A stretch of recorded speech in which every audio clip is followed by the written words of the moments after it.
You say if you just want to snag it in there, I hooked it up to the dock to keep the battery up on it. So, yeah. That's what happened over the weekend. I'm not behind on email, so. Behind on email. Possible to keep up, I think. Okay, We're on. we're good. All right. Well, welcome to the November 7th meeting of the Riley County Commission. Please join in the Pledge of Allegiance.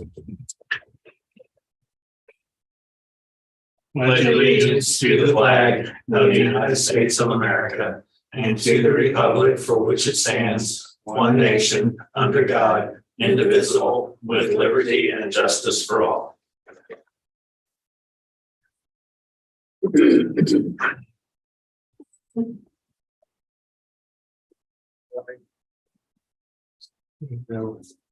Comments, we'll start with commissioners. Okay, good morning. Well, let's see, Thursday afternoon, we had a final day to complete my fireplace project, and I'm happy to say it's finally finished and it's working just in time for cold weather. Yeah. Good deal. What a deal. Anyway, Thursday evening, I attended the annual meeting of the K-State Research and Extension. And it was really nice event held at the Midwest Dream Car Facility. Program included award presentations and recognitions, swearing in of new board members, and a presentation on the Riley County by the Riley County Museum on the Underground Railroad in Riley County. Friday, drove to Kansas City Airport to pick up my daughter, who'll be visiting to her next week for the Manhattan. They have a class reunion. Miserable day. I drove in heavy rain both to and from Kansas City. And the plane was also delayed over 2 hours due to weather conditions. They circled around the airport, went back to to St. Louis to refuel because they didn't have enough fuel to circle. And so they came back and finally landed with a big boom. It was really scary. So it's like, Yes. I don't know why they didn't fill up in Atlanta, but you know, it was crazy. And it was rain was really heavy. So, anyways, sitting in the air. Flying out of St. Louis. Yeah. It's a thunderstorm tornado. Yeah. For a jet gas station. Station. It kind of reminds me of the old Top Gun Nintendo game. You have to refuel in mid-flight. And you have to line everything up. I was just thinking that. Which they would have had. Anyway, Saturday evening, we attended the K-State football game with Texas, and that was a bit disappointing, but you know, it's all right. Anyway, that's all I have. I'm gonna have to bear with me this morning because I'm gonna work off the phone and my eyes aren't exactly young anymore. So first, it's a beautiful morning this morning. I thought maybe a little chilly, but for November, couldn't ask for much better. So good way to start the week off. Last Thursday afternoon, I listened in on the Kansas City Tech Summit Zoom meeting. They invite me to some of their conferences and Zoom calls and stuff, but thought this one sounded interesting, so I just picked it up. The presentation was given by Chad Heath, Information Technologies Operation Manager with Coca-Cola. His presentation was called Remain Calm and Respond Urgently. This was an overview on both proper cybersecurity protocols and responding to crisis using technologies. And it was kind of an incorporated of both a private and public type of model, large companies, public institutions, so on and so forth. So Thursday afternoon, I also attended the November meeting of the Flint Hills Mental Health Task Force. Monday items of discussion there were both a RCPD Pawnee Mental Health Co-Responder report, as well as a Crisis Stabilization Units report from Brent Haverkamp. I have digital copies of all that information. My plan was to get it emailed over this morning, but as you can tell, that didn't happen. So as soon as I get my computer updated, I'm going to have that sent over to you guys so you guys have all that information. It's pretty detailed and it paints an interesting story. I'll just say that. Maggie Rassett gave an update from Essentia Via Christi on activity there. So others from the hospital were in attendance as well to talk about some things that are going on.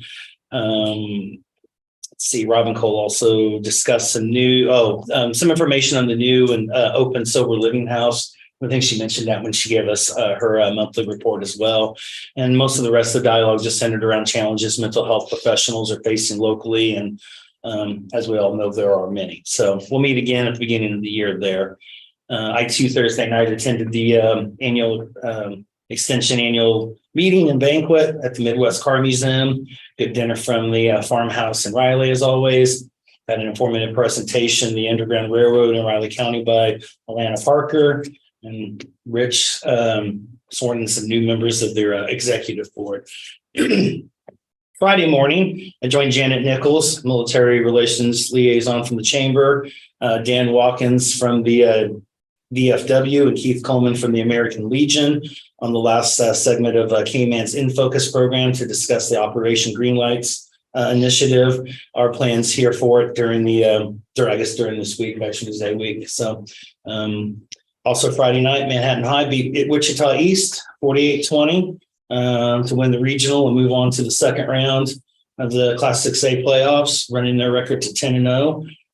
Be playing at Bishop Stadium again Friday. Another Wichita school, I can't remember, but Also, that's the that's same correct. one they beat Yeah, 3 weeks yeah, ago. and Okay. yeah, it's a top 5 Class 6A team, and that's probably what's going to happen from here on out. And so maybe a championship game possibility with Well, probably the Lawrence or if they Latham win this week, the next one, Derby. the other bracket, it's 2 teams that they've also Yeah. played already this year. So, You would think that would make it easy, but it's usually not. Yeah, so we'll see how it goes.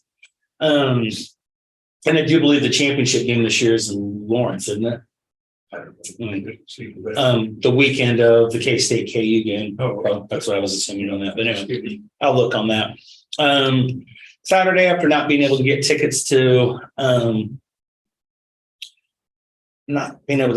last week's K-State game, a buddy of mine had an extra ticket. But part of me said, maybe I'll not go to this game because I'm a bad luck charm.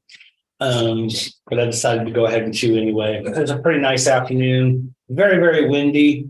Dressed appropriately for early in the afternoon, dressed appropriately for the evening, so it worked out pretty well. But yeah, the game was very less than stellar, and particularly the first half. So I just felt like we just laid an egg, and is what it is. So nice to see Harley Day too.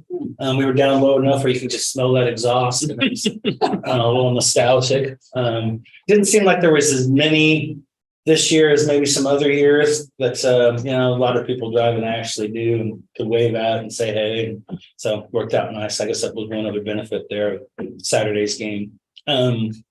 Sunday, I came downtown here and worked with everybody from the Legion and the Chamber and the VFW to get all the lights up.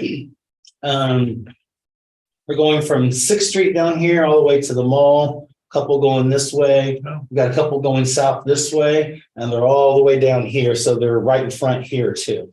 So we had some snafus, some breakers or something that weren't on. So they all went on last night, but we'll get it taken care of over the next couple of days. So hopefully come down here and take some shots of it. You can see them just right out here. We didn't do the one on the corner there because there's no tree. Something we need to talk about. Why is there no tree down here on the corner? That's city property, I know, but Good question. Call Rob Otten after. yeah. Tree down here for next year. Okay, thank you. And I do want to do something with the courthouse next year too. And there'll be funds available that are already raised for this to do that. So won't come out of county expense. We got a whole year to figure that one out, so it's all good. One of the other interesting things about this, and I wasn't aware of it until Friday, is the American Legion and the VFW have not gotten along for a very, very long time. And I just thought they kind of just did their own thing and it wasn't a big deal, but they've been at odds for several decades now. So this particular initiative has actually brought them back to the table, and they are talking and they are working on some future collaborations outside of this and trying to make some things work. So I thought, well, how cool is it to, on the fly, have something like this, do that on top of it? it's a really good story to tell, and we'll make sure that the National Association is aware of that too. But lastly, want to congratulate Roger and Kim Davis from the Riley County Fire District. As you recall, earlier in the year was part of that Salute Your Heroes segment that WIBW does. Producers at Live with Kelly and Ryan. I guess that used to be the show Regis was on, right? Right. Okay. I'm not home during the morning, so that's what I thought. So their producers picked up that story and ran with it Friday morning nationally. So they had a chance to be on the national program, answer a few questions, talk about their service, and had to be kind of talked into it, I'm told, but a trip to Mexico would kind of get anybody to do that. So well-deserved honor. They've served Riley County for a very, very long time. Should be very appreciative of their service and efforts. And as always, it's always good to be recognized, whether it's locally, statewide, or now national wide. So I'm pretty proud of that. I'm pretty proud of their work and efforts too. So, and yeah, that's all I've got. All right, we did pick the phone this morning. So No, yeah. Thursday evening, I also was at the county extension annual meeting. We've gone over stuff that was gone. Like I said, the program was Underground Railroad by Atlanta Parker, and there was a lot of stuff I learned in that thing. And it also was good to see Atlanta again, and you got to see some pictures of the babies. Oh, you did? Yeah, she had, of course, imagine that she had pictures. Oh, yeah. of the baby with her. Probably growing. pretty- Yes, yeah. She 10 months. Yeah. Yeah. that's about that long. And then Saturday went to the K-State game.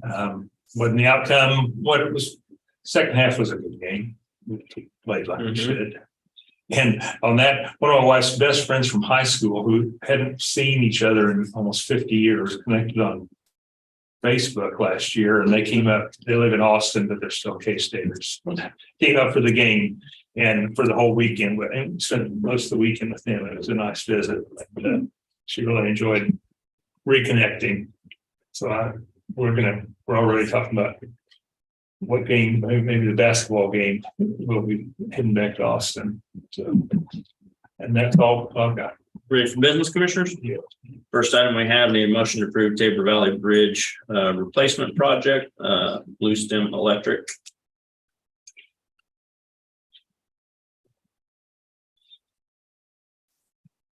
This is for a utility relocation, is that right? Utility right away. Mhm. If I make a motion to approve the utility relocation agreement with Blue Stem Electric. I would second that. Been moved and seconded to approve the utility relocation agreement with Blue Stem. All in favor? Aye. Aye. All three sign, please.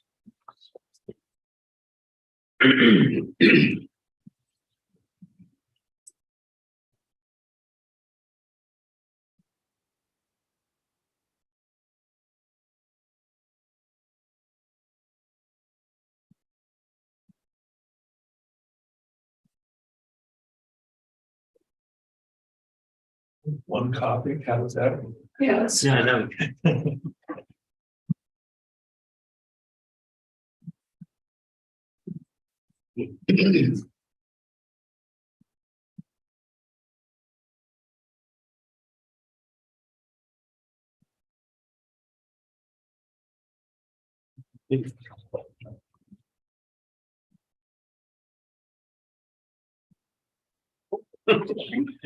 Paper, not 1 o'clock, right? Next, commissioners have Riley County Personnel Action Form for Bill Dean Martin, new hire, museum as needed, museum department.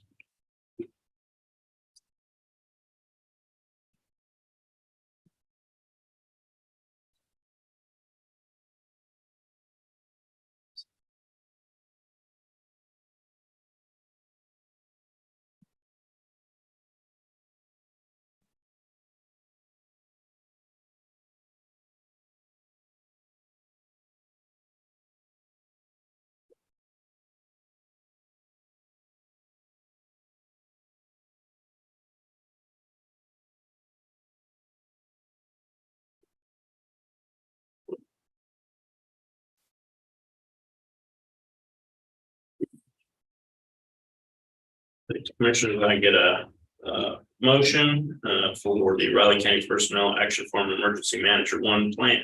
planner position grant funded from part-time to full-time in the emergency management department. So moved. And a second. I thought we did that last meeting. You approved the position, but you didn't approve this form yet. No, okay. Yeah, I just, standardly, we have people come before you when these yellow forms come and do a presentation. We kind of did the presentation first, see if the commissioners would adopt it. And so I just think it's best practice to do like we've done the other yellow forms and have a motion tied to it when it's approved. The green ones we never do. The yellow ones are a little bit different. We like to be sure the commissioners have fully vetted it. All right. Okay. That's because the green ones are already kind of contained within the budget, and those would actually Those are already. grant or not grant are considered new positions. Yeah, this is new. Well, and even when they're not new, just refilling positions anymore. That's part of what the commissioners have asked for. Okay, it's been moved and seconded. What is it, to approve it? Whatever you said it was. Yeah, emergency management one planner position. It's going from part-time to full-time. Yeah, they go from part-time to full-time, all in favor? Aye. Aye. All three sign. The commissioners have any changes to the minutes? I didn't see any, but I never got a chance to really look at them, so I take it as The is. miniature version you didn't see. Yeah. Yeah, no doubt. I'm just gonna catch up Saturday morning. Like I said, the computer locked up, so that was the end of that. It'd take me forever to read on the phone.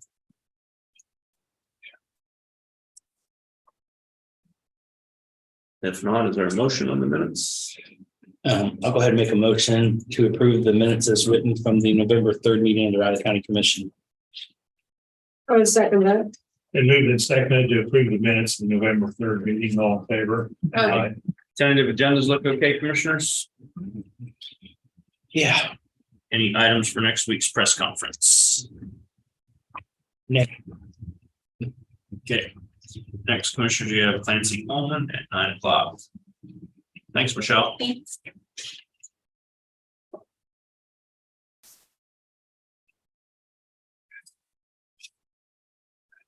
She said a while ago tonight. Yeah. That sounded like I did not stay up for it. Did you stay up for it? Do you?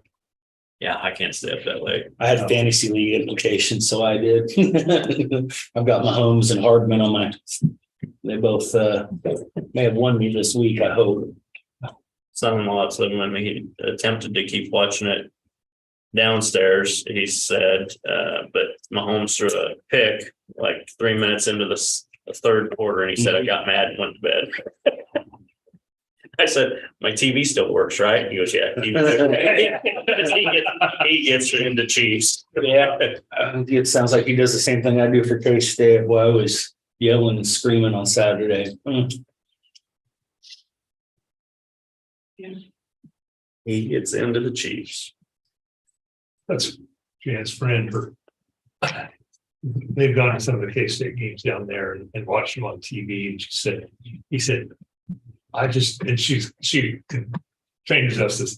I say that she has Tourette's. It's some of the language that comes out around the games. Yeah. But she was well paid.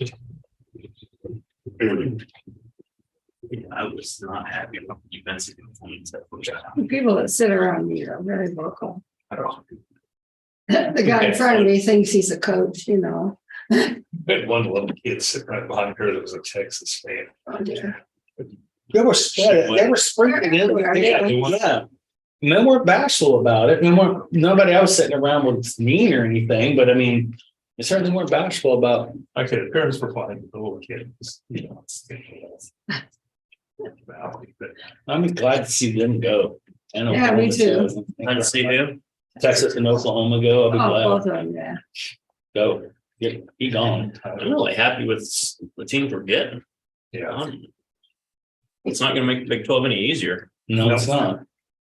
especially in basketball. Now they're talking Gonzaga. I'm Oh, not seeing that yes, happen. really. Not seeing that happen. Holy moly. That'd be something. Would be something. They don't have anything else but basketball, and what happens in basketball isn't. And I'm sorry, I don't consider them a blue blood. You got to win a championship first. but Been right there. couple And last also, couple but of somebody years. was also commenting back that when few retires in a couple of years. Or he takes another job. They won a championship, didn't they? No, they played twice and lost. Really? Lost to Baylor 2 years ago, and Duke, didn't they? I think it's several years ago. they played in two. They played 2 years ago against Baylor when they were undefeated. Oh, yeah. That was after almost losing in the semifinal round against UCLA. Took a last second shot. What's his team like we're playing tonight, Greg? Any idea? The spread's 29.5 points in favor of K-State. So It's not, they're lower level team. It's not a, When's our first real test? no. We got Wichita State, then we had Butler, 1 point. But that tournament might be the first one. I don't know which ones. non-con's pretty light this year, isn't it? And it's true saying like Who's that? Friday is playing at Cal. I don't know how good they are, but at least I can make them. That's a true road game, though. Yeah. This Friday? Wow. Yeah.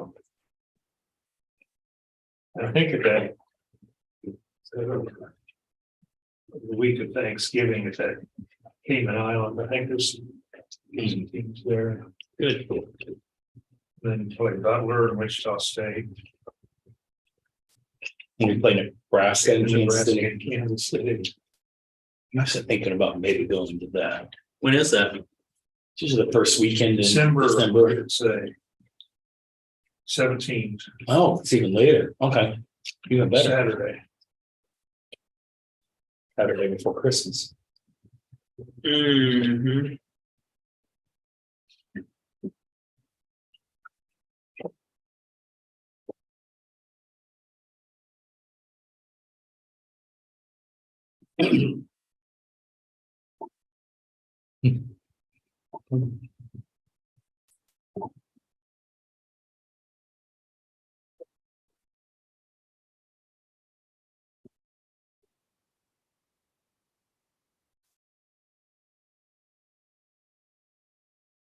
Thanksgiving's only 2.5 weeks away. I really like Thanksgiving. Really soon. Like food. Pretty much just a turkey, mashed potatoes and gravy, green corn guy, and then all the pies. I am a pie guy. And turkey and stuffing. My wife loves Oh. the stuffing. Yeah. That's her biggest thing. I'm not that big on the stuffing. And she makes really good stuffing, but Mine does too. I I've kind of never learned how to been make big it on last year. I'm gonna have to be reminded because I was kind of done on the fly.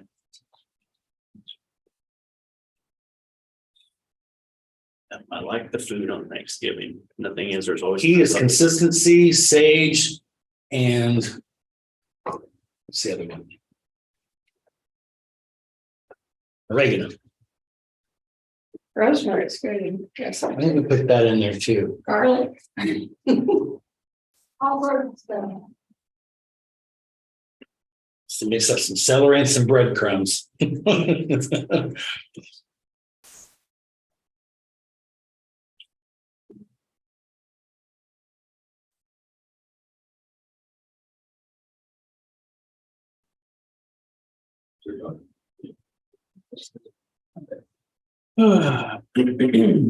So the Clancy and Craig win again.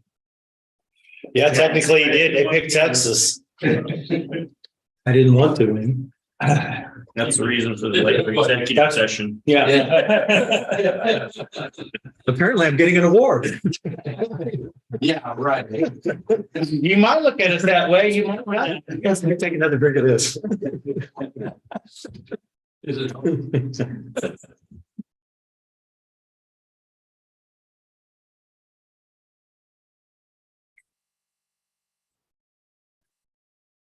We are talking about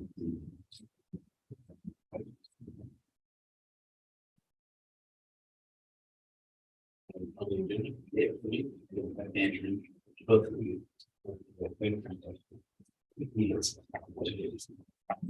Nancy.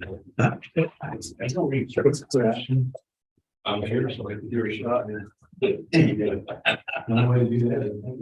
do need to sit down and talk. Because it would make me feel like we were on the same page for weeks. Something, I'm not saying we don't know.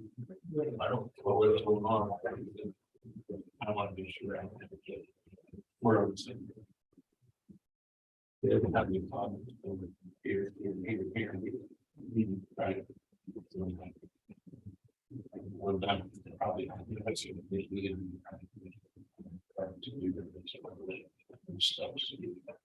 So all the lights and the trees are green.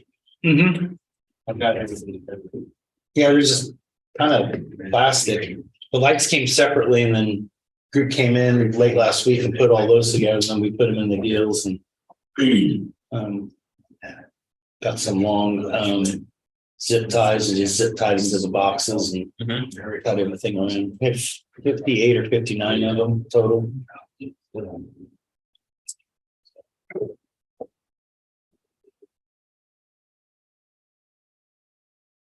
So I'm just going to find a better way to spread it for us. I think for them. Saturday. Did you to it's keep children. When they say they might have them patching them. About 60. Yeah.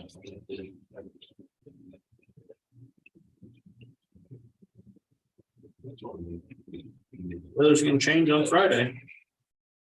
Of course, it would be Veterans Day. There was no precipitation. I don't know if it's gonna be windy or not, but I can deal with It's supposed to it. be windy as heck. It's kind of a tradition. Yep, It's supposed to be windier than heck. Freezing. well, it's supposed to be like 16 or something to start out. That's the Saturday one, you know. Oh, I think Friday morning's still about 30, but windy. Oh, as heck. I can guess. But who knows? What can change in a few days. Take care of it.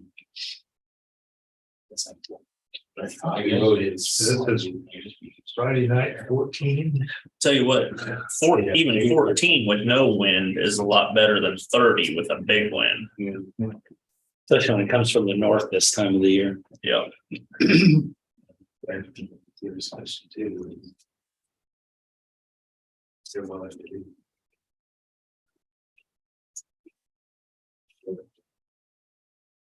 I haven't seen it the following week yet, but this weekend's supposed to be cold. I didn't know it was from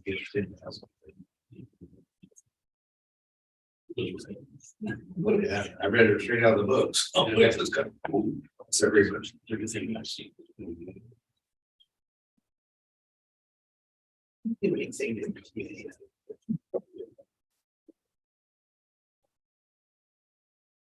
So you do.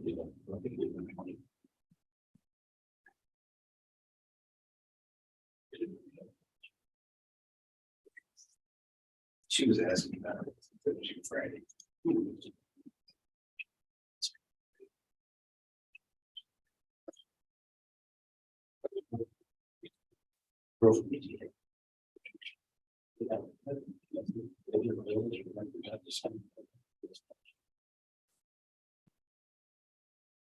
This transition.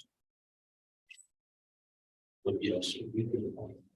So according to the only woolly booger caterpillar I've seen this year, it's supposed to be a mild winter. Maybe in conflict with the farmer's almanac. Agreed. Probably none of you are right. Well, one of the two seems to be. I like it. If you're bad, it's right. You know, Dave said maybe a quarter of an inch. What'd you Yeah, end it's up like with? 4. I got it. Well, I don't know. I got 2 different gauges. One was 2, one was 2.5. I had 2.5 over that time period. I got, I don't know, maybe 100 feet, probably one out in the vegetable garden, one up in the house. And they're never the same, but I figured somewhere in between there. I got mine out in the middle of the yard because it's the only place I don't have any trees, or the house against it Yeah. for the wind, so. So I'm just registered, I mean, I only got the 2-inch one, and it registered just underneath it. So I'm not, I thought maybe it rained too much and it got splashed out, so yeah. I was very pleased. I was really sporadic because it was like on the way to Kansas I City. just hope that's not like last year, was it just one big rain and then we don't get anything until like March. At other areas, it was nothing, so it's. I thought there was a chance for rain Thursday night, isn't it? Mhm. There is. Ready, commissioners? Good morning, Commissioners. Clancy Holman, Riley County Council. Project list. And a snapshot of activity since the last report. I will tell you that over the weekend, I sent an email to the delegation, tell them changing available dates for the legislative conference. Apologize, but said that explained the reason why. House reorganization on the previous date. First date, second date, training for new legislators, of which we're going to have some. So not just us. Across the state, I think. So, I don't know that I've heard back yet, but I made it clear why we're changing that. And I'll keep you posted on what I hear back.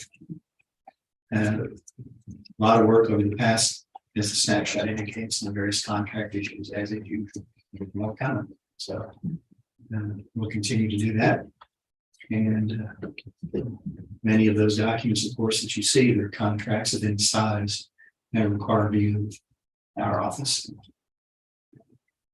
Spend some significant amount of time doing it. Be glad to answer any questions you've got on pending matters. One it's under the Board of County Commissioners top Okay. thing, and the last one, it's about appeal of county's approval of update Prairie Woods preliminary plat. Right. What is that? District court appeal. There's been a district court challenge and appeal of the decision the board made on that Liquid Arts winery. Oh, okay. That's what I thought. This is Prairie Wood, which is the It's the other. owners, Prairie Woods that are doing it. Oh, they're the ones that are making you go. Oh, okay. Yeah. I thought maybe that's what it's about, but I'm assuming it's what it was. That's what it's about. But Prairie Wood is the one appealing the legal. And that was because why? Why were they? There's some, we have a disagreement with them over whether or not a majority, well, first we have disagreements whether or not a petition was even available. Because from our perspective and from the perspective of planning and development, there were not enough signatures on the petition of enough property owners to do a petition.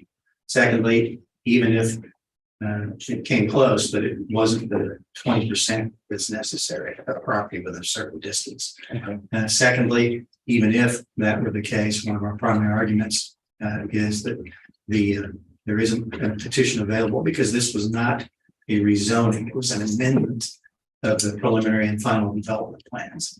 It's not the same thing as a rezoning. A rezoning changes the designation of the district. It does not deal with matters like amendments of preliminary and final development plans. So those will be the points that will be argued, possibly others. We're early on in it. We had the one case management conference. This was just to set deadlines, which we did.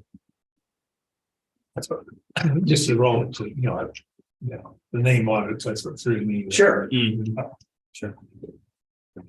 Understand. Unless there's anything else, that's all I have to give you.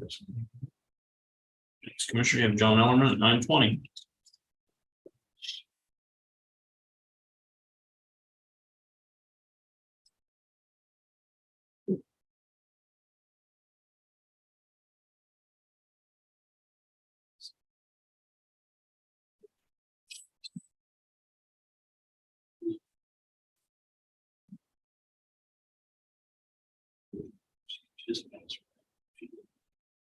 Is there any reason Quincy's on here, we need 20 minutes to rarely that's are rarely used. Always up the direction of the department head to us. We don't mandate it, but that's his standard. A lot of time, if anyone wants to change it, they're free to.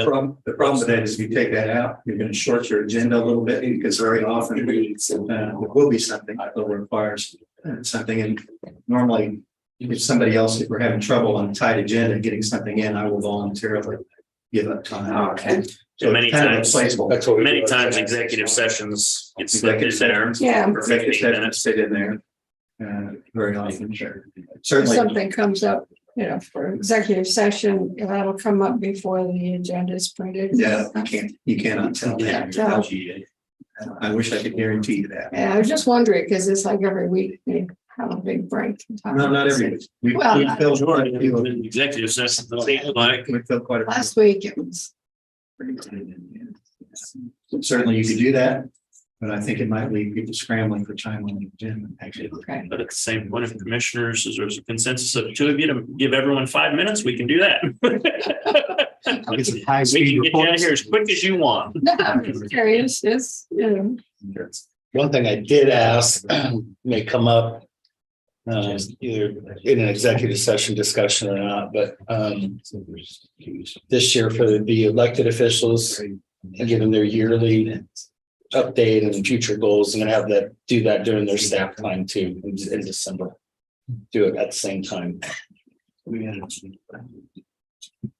That way it leaves our agenda free to do evaluations for everybody else. Streamline things a bit.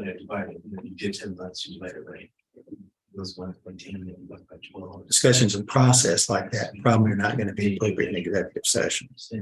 No, that's fine. If we need to have a conversation, I told Elizabeth to get with you on that if we can, great. If not, just schedule some time and we'll talk about it in the open. It doesn't matter. Sure.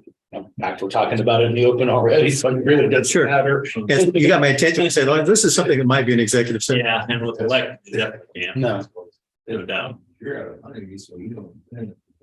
well, it seems like, if a couple of them just come in and talk about a few things for 5 minutes, they can do both at the same time and be done for December. It frees up our agenda for some other things, as December is usually pretty busy. We'll have a lot of appointments this year to make. Within the law board. I didn't care if the city had come up with questions, everything would match to that.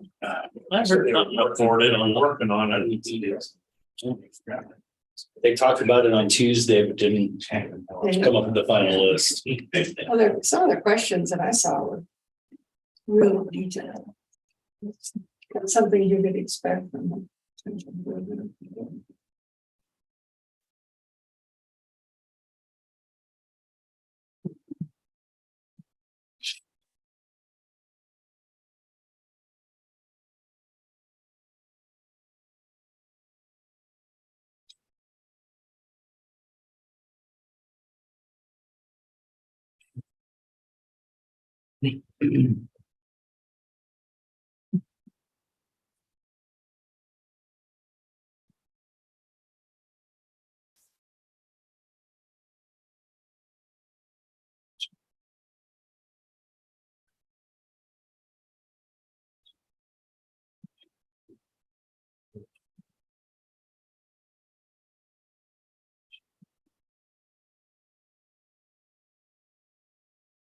See the early line on Saturday's game or 5-cent underdog. Things like that. Morning, Craig. Or Rich.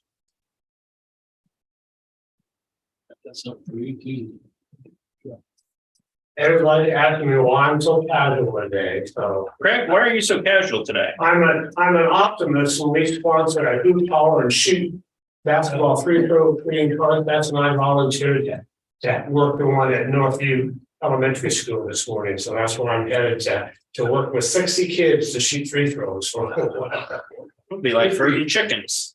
And then the final will be It won't be that organized. 17th and 18th of November at the respective boys and girls basketball game. That's when he must come back with a knee injury. Yeah. He's got his tennis shoes on, I see. Yeah. I think he expects to mix it up. Okay. We expect 40 out of 50 at least out of you. Taxi can come back with a knee brace. We were just talking about it. Gonna be blocking shots and the kindergartners. Yeah, the game's a lot more physical now. So it's out of the way.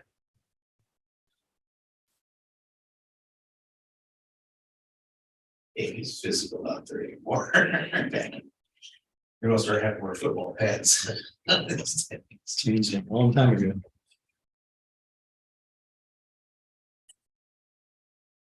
That there's no such thing as traveling. Apparently in football, there's no such thing as food. Or face masks. Or face masks. Yeah, that was good. They were not calling like they should. Parents. That's unusual. And no holding calls. No. Until we got one on our guy. You gotta be, there's no way they are stopping our defensive end without holding it. That was the other stat that was interesting at halftime. There were no penalties on Texas at all in the first half. Hmm. Well, Then you barely go. two guys were, I mean, yelling and screaming about the penalty constantly. It's been the whole game. Game before you were tackling each other, it wasn't even a foul.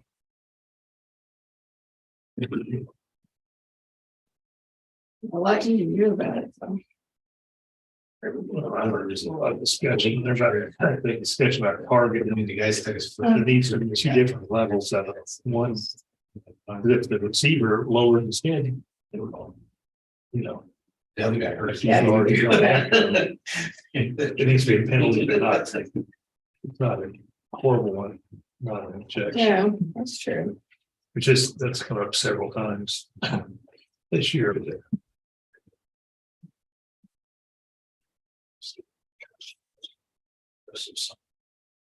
Watching soccer. Those can get pretty brutal. Then I started to.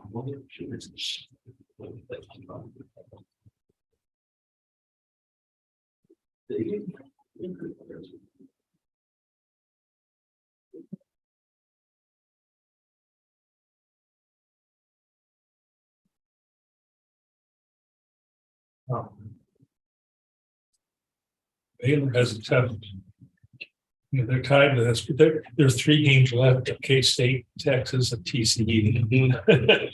If you look at everybody's schedule, Everybody's kind of, yeah, the next 2 weeks, everybody's playing each Yeah. other.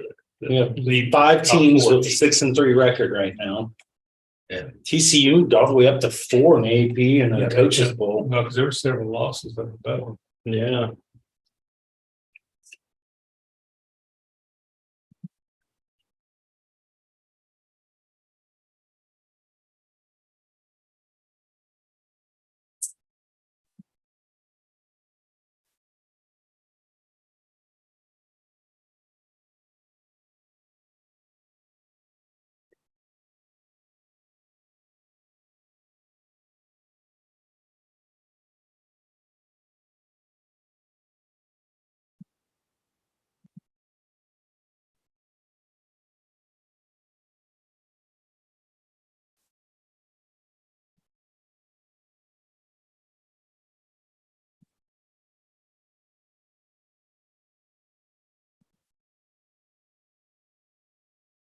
Nothing else, if we can win out, we can get a pretty good bowl anyway.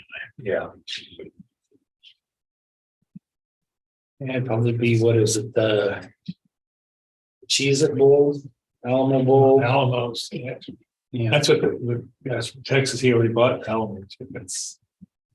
If we don't get in, one of the Texas schools will be there and he can sell. Oh, yeah.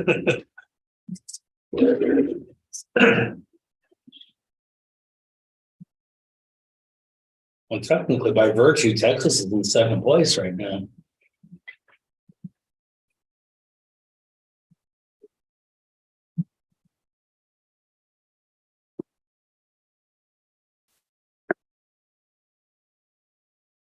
Texas already beat Baylor.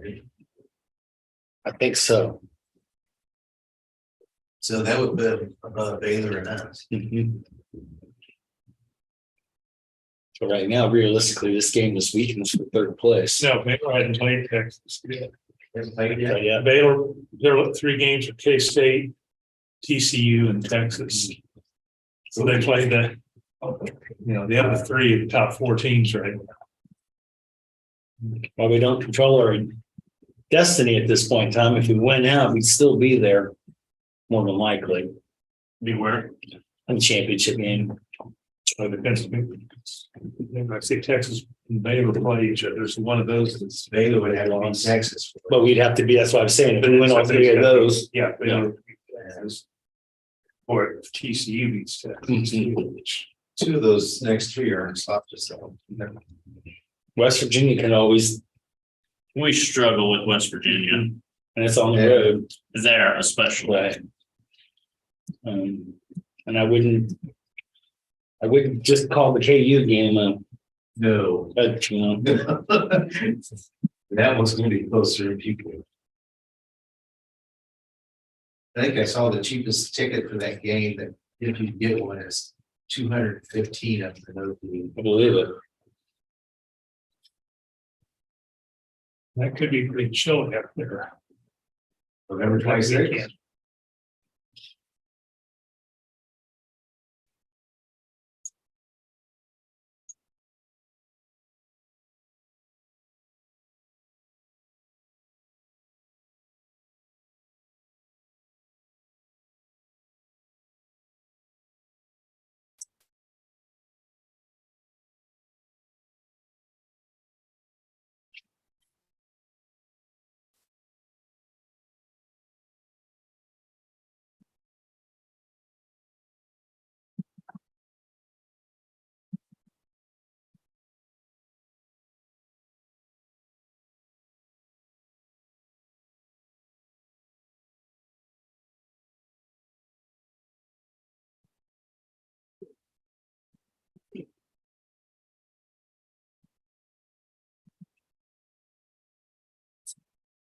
Not really gonna get warm today either, only in the upper 50s. I saw that. That surprised me this morning when I saw that. 76 like Wednesday. Mhm. Is it Thursday we're supposed to do the storm? Yeah, That's sometimes. like a 3-degree difference all day. No, I think that's Friday. Right? Still supposed to be 70 on Thursday. 79 is what I see. Oh, really? 69 on Thursday, and then yeah, it gets quite a bit more seasonably, it looks like throughout.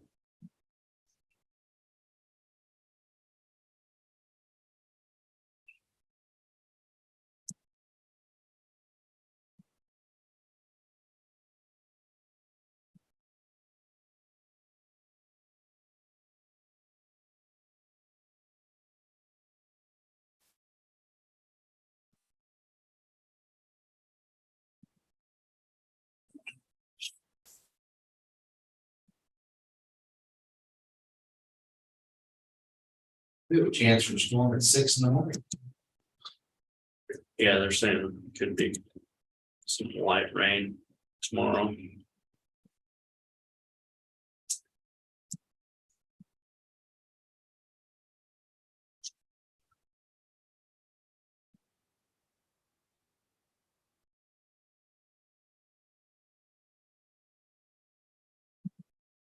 I don't think election's interesting. We get something like that going. That won't be too bad. I'll take that over some other options.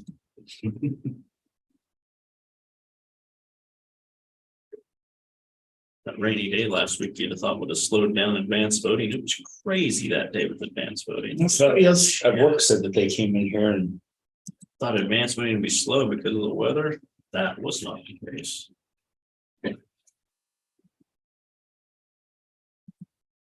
They definitely have peaks and valleys in the voting upstairs. Just like on election day. People always pick the same times to go. And then wonder why they have to wait. Looks like they're keeping people moving pretty good up there though, when I was up there. Saturday was nuts. We had a long line Saturday.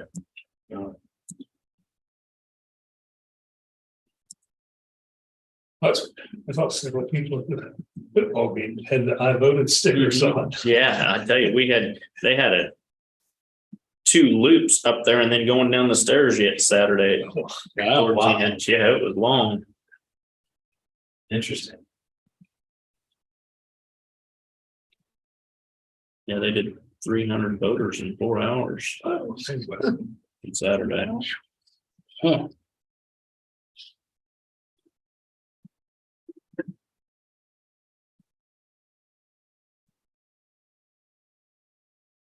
And they were coming through the door steady this morning Till noon, huh?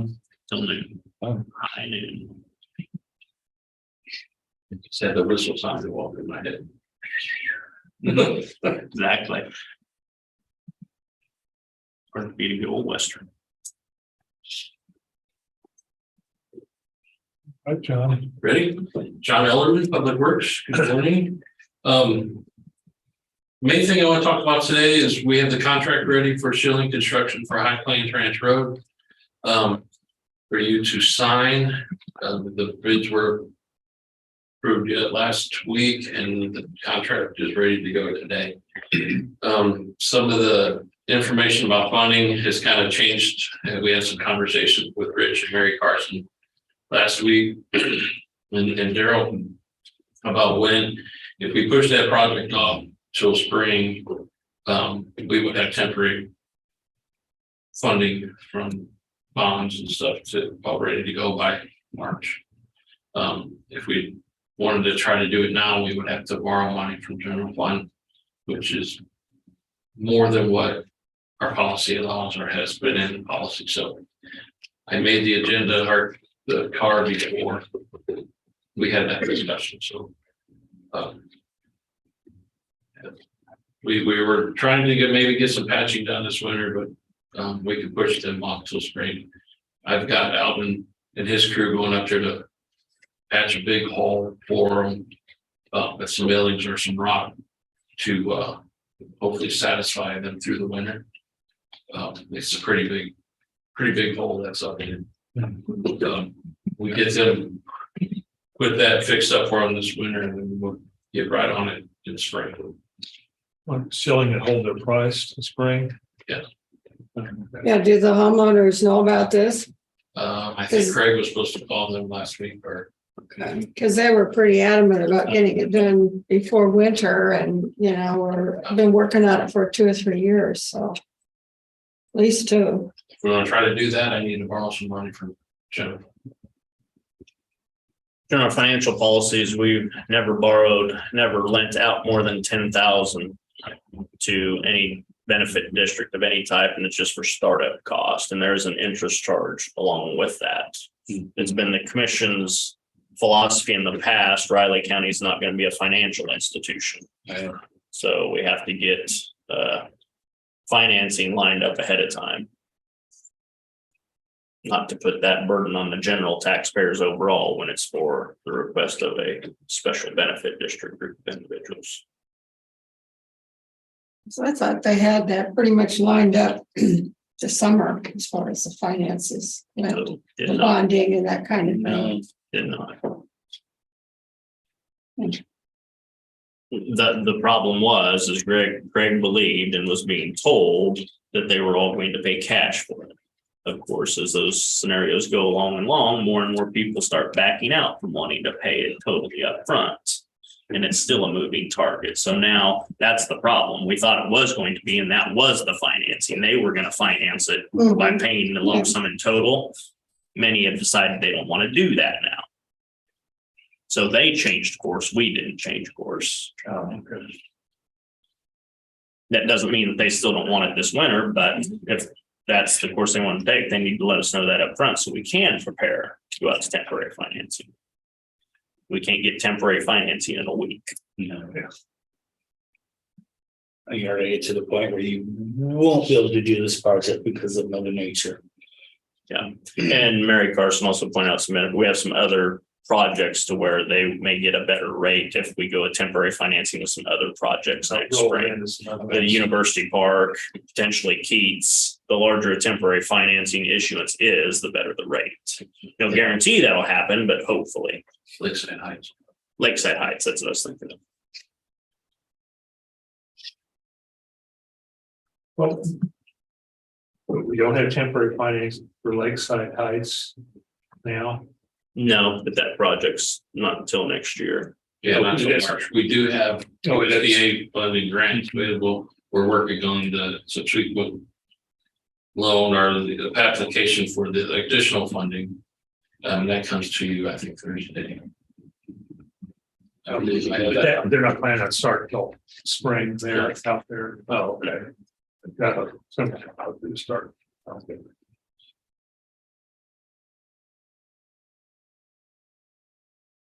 Yep. 10 o'clock next Thursday. This Thursday, sorry. This Thursday. So I did break out possible motions first, for sure, to contract agreement with Schilling. And then the other was funding. We can ignore that until.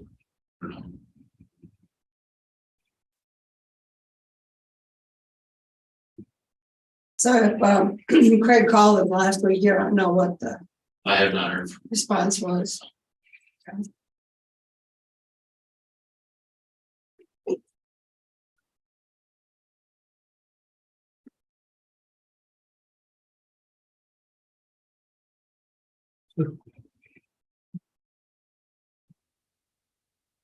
We definitely need to do a contract and make sure that's in place. So I'll go ahead and make a motion to approve the chairman to sign the contract with Schilling Construction for the High Plain Branch Road Overlay Project. I would second that. And moved and seconded to approve the contract with Schilling for the High Plains Ranch Road. All in favor? Aye. Chairman, please, several locations.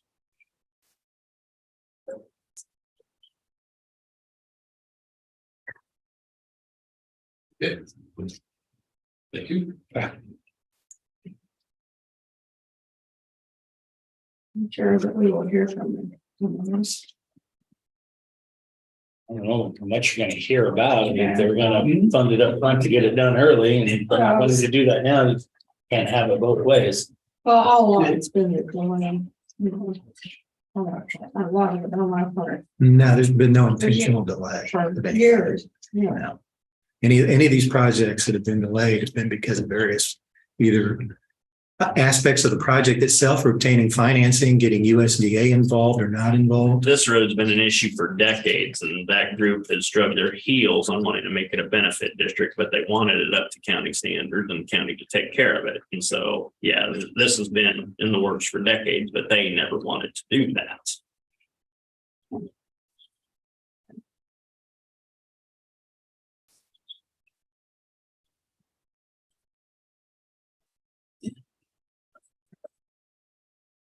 Yeah, just this latest improvement is not the first time we've worked on this project. Probably. I know they called me probably. Not this summer, but the summer before.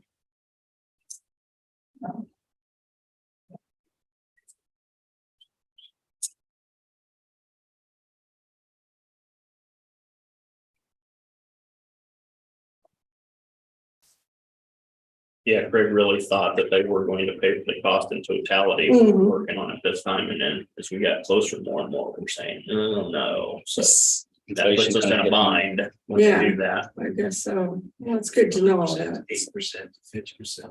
That even we had that conversation on Friday. Craig said, yeah, that number is still changing on who's willing to pay up. Yeah. Who's not.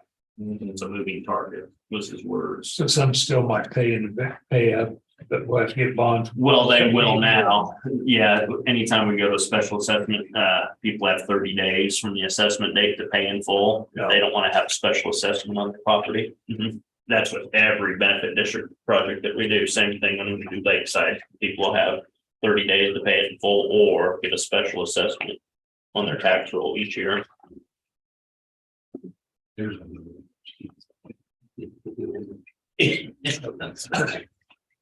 Because most of those bonds don't have much help in the years to those. It's 20, 20 but standard. usually, especially on a road, you try to do 10 or 15 because you don't want to bond it longer than the Well, that's why useful I life. thought, but the sewer one probably will go, want to go longer.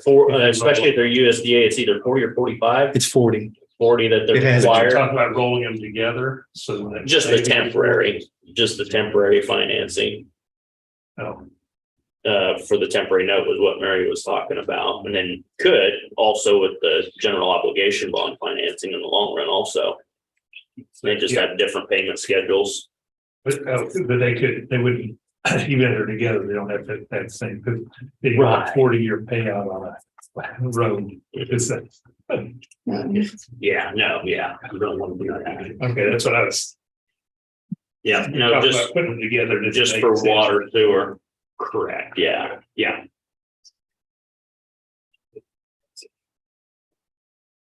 Hi, Anna. Hi. Good. What if- Thing here on.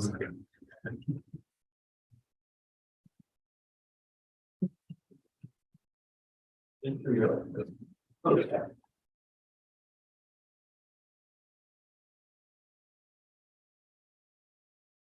Ready for the RCBD update?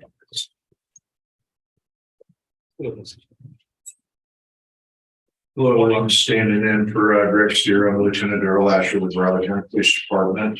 I spoke with Sergeant Dolan prior to coming. He's the North County sergeant out in the county. He advised that they're continuing their direct enforcement on intersections where we've had some high visibility accidents. They're continuing to do their ARC stops up there, which is accident reduction citation. Essentially, they're continuing also with the high traffic areas where we've received complaints from citizens in that area.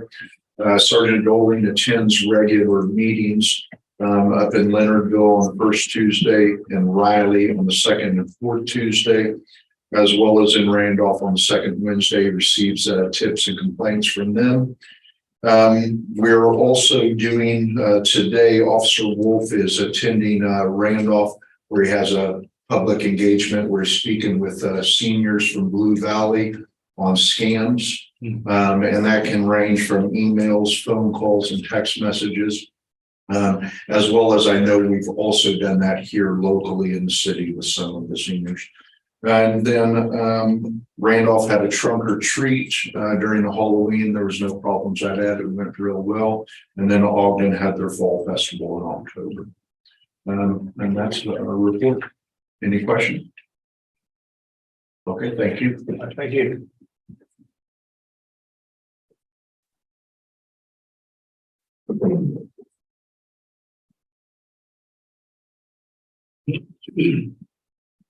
Good morning, commissioners. I want to remind everyone of the upcoming general election tomorrow. Fourth all polling places will be open 7 a.m. to 7 p.m. I encourage residents to go out there and go out on the Riley County website. You can pull up your polling place for tomorrow. You can also pull up a sample ballot. I highly encourage people to pull up a sample ballot, 2 constitutional amendment questions. Many judges up for retention. I think that surprises a lot of people when they go to pull up their ballot. Voting with electronic voting machines, it is a 28-page ballot. That could cause some challenges as far as lines. I know it did on Saturday for sure for advanced voting because it just takes longer to get through a 28-page ballot. And everyone wants to go right before work, at lunchtime, or right after work. You know, it's not like everyone spreads it out evenly throughout the 12 hours that the polls were open. So that's what I would expect. It does speed up the process, though, if you go and review the ballot prior to. Advanced voting by state law closes at noon today. We were open Saturday. We had 300 people vote in advanced voting in person in a 4-hour time period on Saturday. People were coming through the door first thing this morning at a good pace. We always get asked comparatively, you know, the last comparable election in 2018, we had 8,726 advanced ballots in total. That's everything all inclusive. So far, we've had 5,919 participate. We still have some paper ballots that are out, of course, if we're sent by mail. So there's still about 800 of those that are eligible to still be returned. And we'll see what today is. I'm sure it'll be a heavy day for advanced voting in person's day. And the polls, as I say, the polls are open from 7 a.m. to 7 p.m. tomorrow. We'll see what turnout's like tomorrow. Should be a pretty decent day. I think small chance of a little bit of rain, but actually pretty good weather to get out. Encourage everyone to get out and vote. If you have any questions, pull up sample ballot. As I say, we have people walk through the front door of our office and ask for sample ballot. Feel free to do that as well. And hand you a paper sample ballot.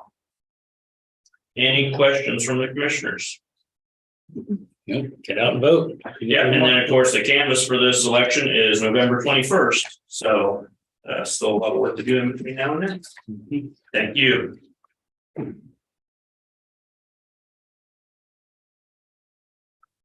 Next commissioner, Jeff Don Ellerman at 9:35.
Nine 35.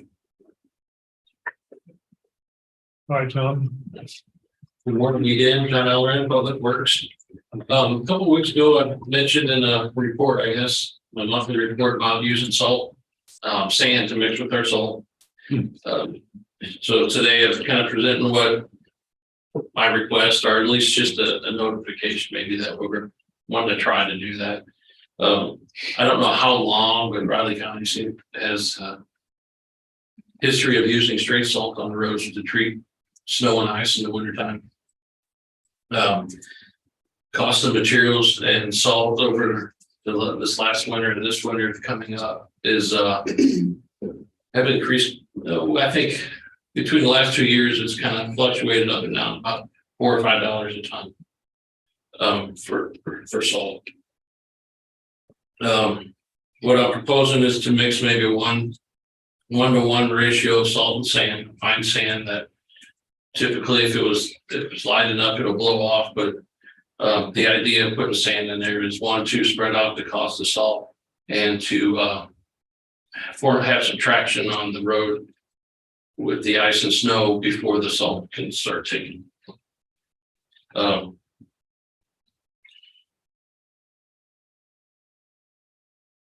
I've seen some places use as much as 1 salt to 3 sand ratio. So some of the cons, maybe sand won't dissolve in the snow and ice with the salt as the salt does. So you might have some residue of sand on the roads yet that if heavy enough mixture, we would have to go out and sweep the roads after the winter or the storm. I don't think with 1-to-1 and enough traffic, we have most of that sand should blow off to the shoulders. And there's some argument about it using less salt, less effective on the salt or the snow. I've not seen that so much in the past, especially with 1-to-1. I don't know if I expect that too much. So get an idea of the cost that I mentioned before. 2020 was $44.80 a ton. 2021 went down for some reason at $42.80. And this year we're locked in at $46.80 for this season. I've heard of somebody else getting a price of after December 1st of over $51 a ton for salt. 51.80. With $9 a ton to buy sand, we can reduce our cost. We'll have about 40% savings at a 1:1 ratio. Do you have any idea, John? I'm not sure about salt, but doesn't it destroy the surface of the roads? Salt, Potholes and that kind of thing? salt itself, I guess the salt itself wouldn't, but the idea with salt, it attracts moisture out of the air.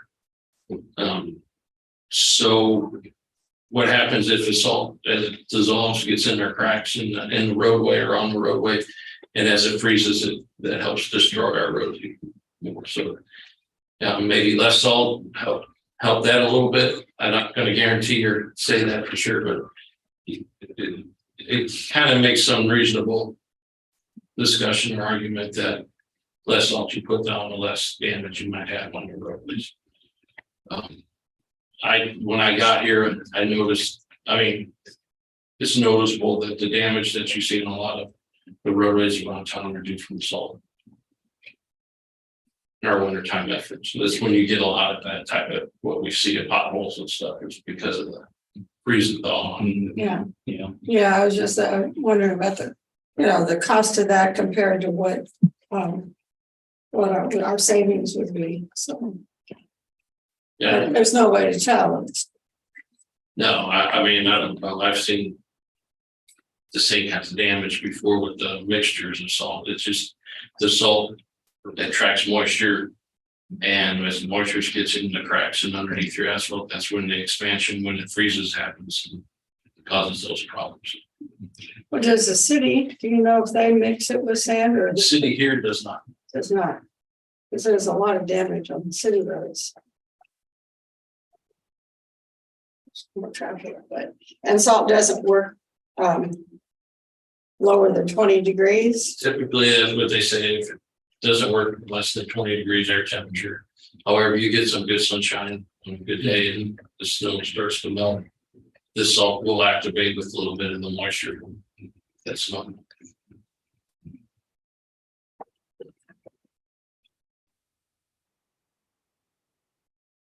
I don't know if I necessarily have a motion or consensus, or you could tell me, heck no, we don't want to drive, whatever. It's up to you. Yeah, there is a motion presented in the card.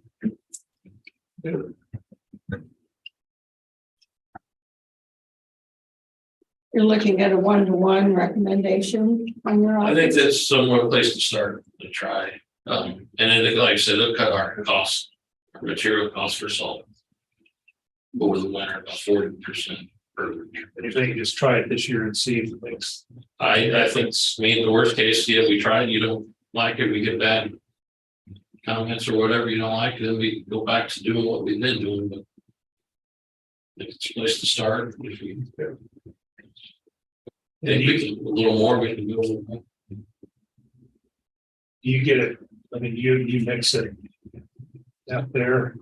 Yeah, we'll go get somebody loads of sand and we'll just pull a bucket of sand, a bucket of salt and mix them together and push them up into our salt. Yeah.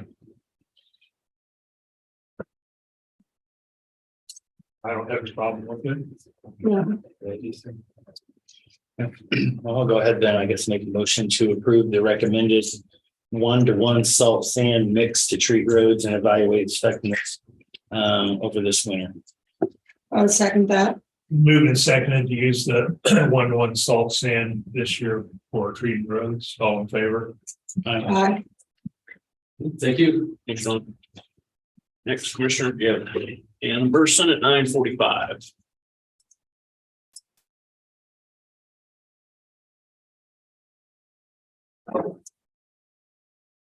What'd you do now?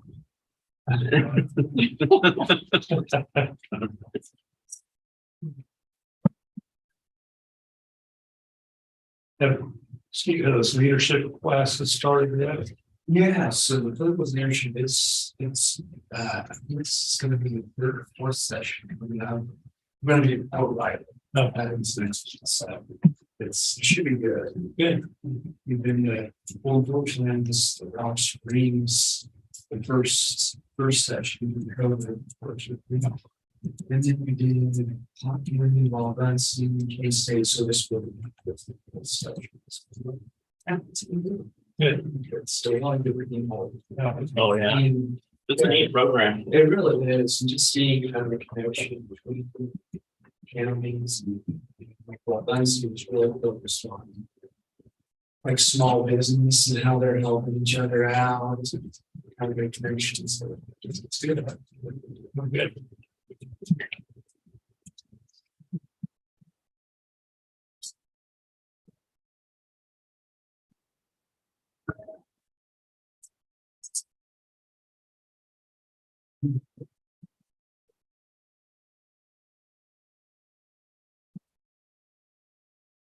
How many people are in the class? Do you know, Steve? I think it's right. The middle of which one is between 3 and 5.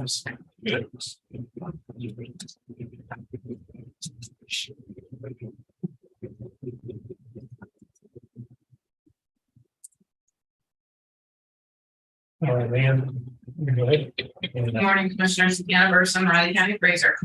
I'm just gonna start with personal property. October certification's been completed. The annual review of the agricultural properties is completed and sales are continuing to be reviewed for agricultural property. The watercraft report was received and we're working to add all those new records. The personal property appraiser 1 position's been filled and we're excited to have Nicole join our team. Actually, today is her first day.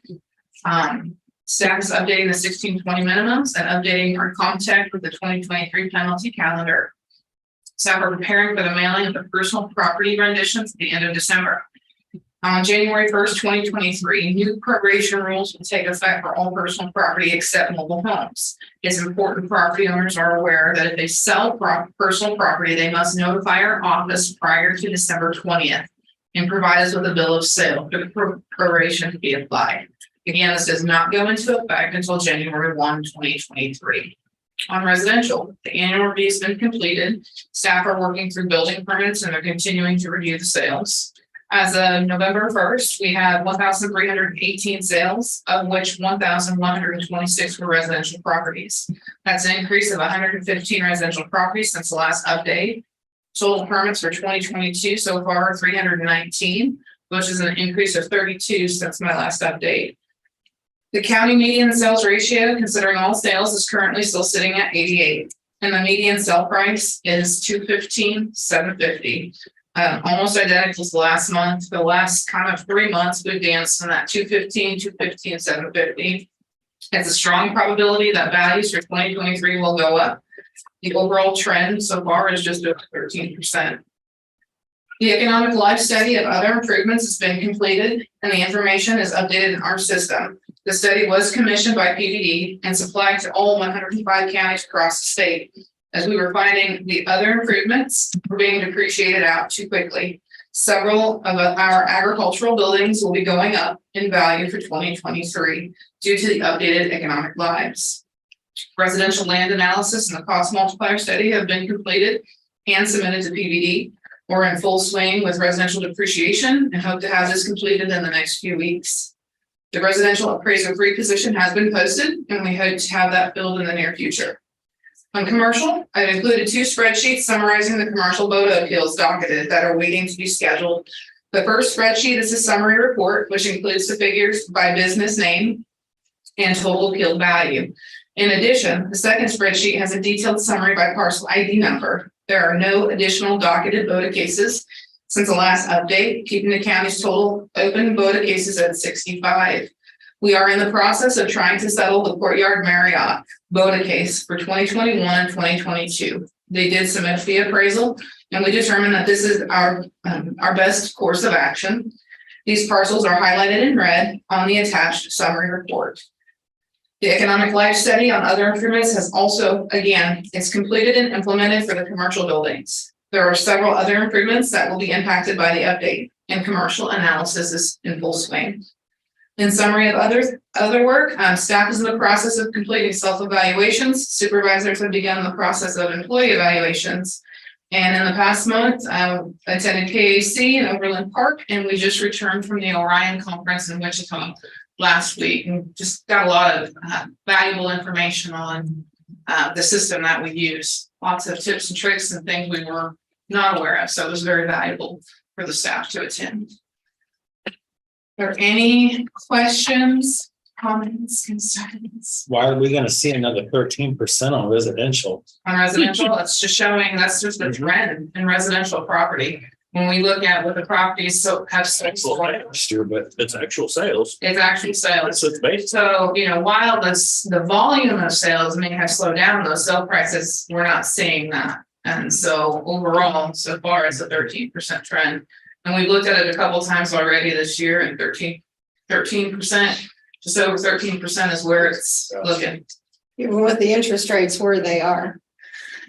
I can't predict Yeah. what's gonna happen. I mean, we can anticipate a slow down, but again, those sale prices with their low inventory, it's hard to say. We just have to follow the market. We're tasked with following the market in the state of Kansas, which is what we're continuing to do. Same point when and if, Yeah, big if, That's a if it big does if. go down, then you Yeah. follow that, but it's That's right. market driven. It's And it free market takes- system. it takes time, to see that. I mean, if that's in fact what happens, it will take time to see that type of a shift. So, When it doesn't happen is when people aren't willing to pay these prices. yeah, yep, that's going exactly at right. 13% a year, there's gonna be a threshold at some point in time. How does that compare with the rest of Kansas? Overall, Yeah, I mean, I've seen some counties that go up a lot more. I mean, as far as a lot just depends. It just depends on the market in the different areas. I mean, if you have a hot market, you're gonna see the same type of trends. Some counties are gonna see an even bigger trend. It's hard to say, but across the state, it's pretty consistent. It's like on the median ratio overall and how counties are doing. Some are better than others. I mean, just reviewing it. I am happy to report commercial for mid-year is in compliance. We did do an appeal of some of the sales that they considered valid, and that is now in compliance so far. So, I mean, just working through the things and dealing with it as it comes. I brought Steve along in case there was any questions relating to anything commercial.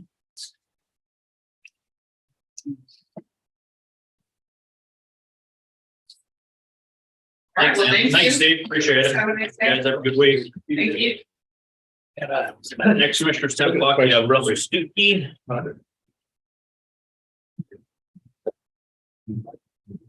some Genesis is really up there. Mhm. It probably cost him more than that to build it.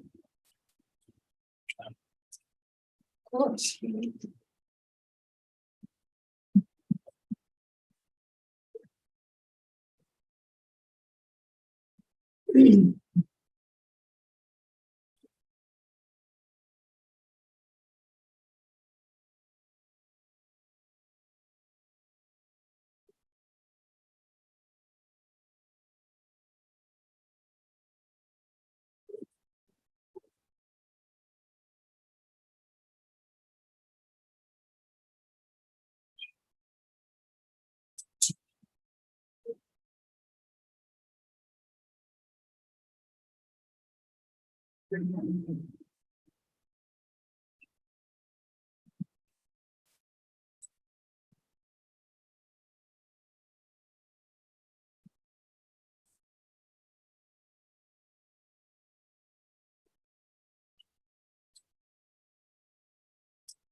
Hey, Russell.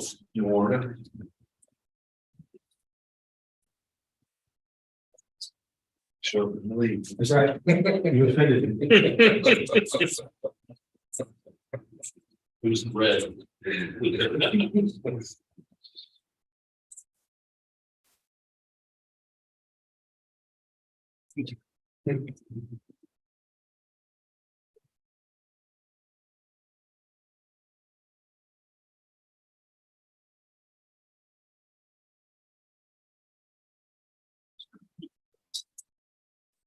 Oh, thank you, man.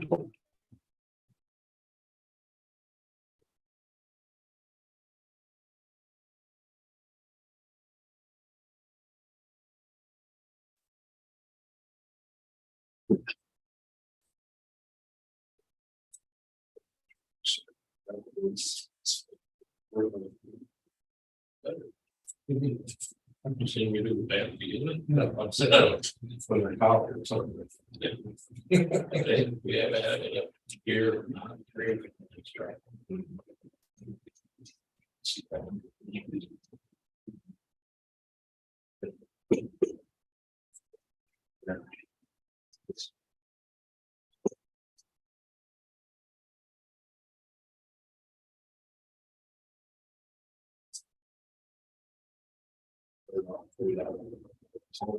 We need. Early. And look.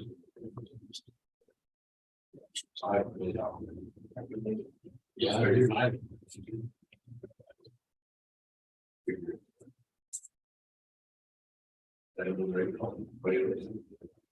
You don't have to. And we start working with the machine.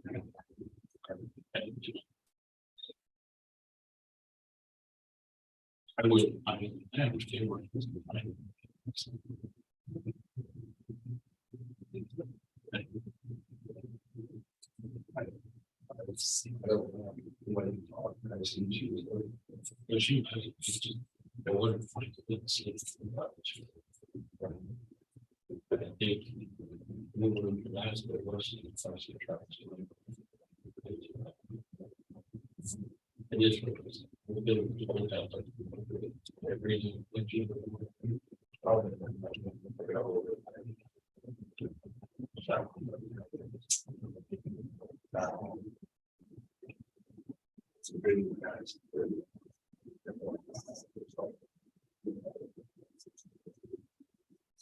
It is.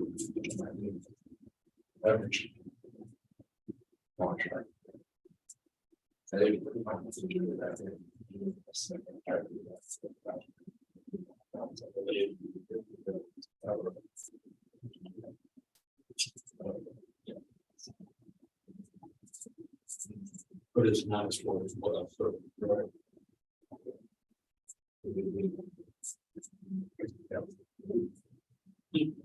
No. Yeah, he probably formed after Monday. Sounds like the flu season's gonna be a good one, huh? Yeah, that's what it sounds like.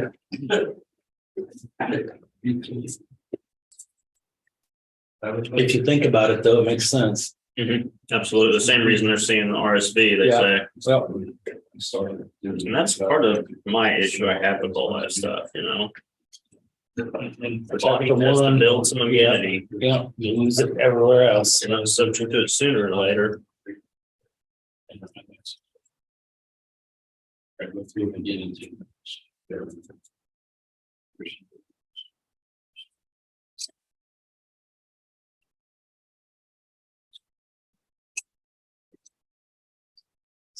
I was getting my dog howling, she howls like a fire. Does it? It's just crazy.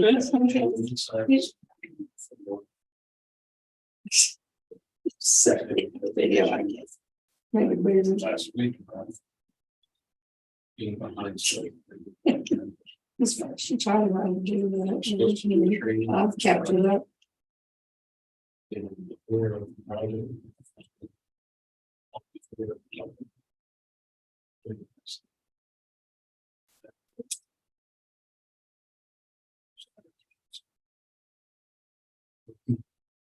So. We're doing this way to prevent that. You think?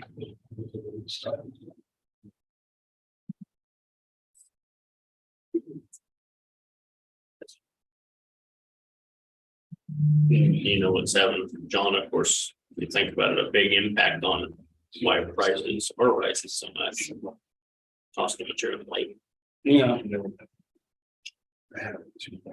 I understand that in new construction, but I don't necessarily understand in some of the buying a house that's already there or investment property that's already there.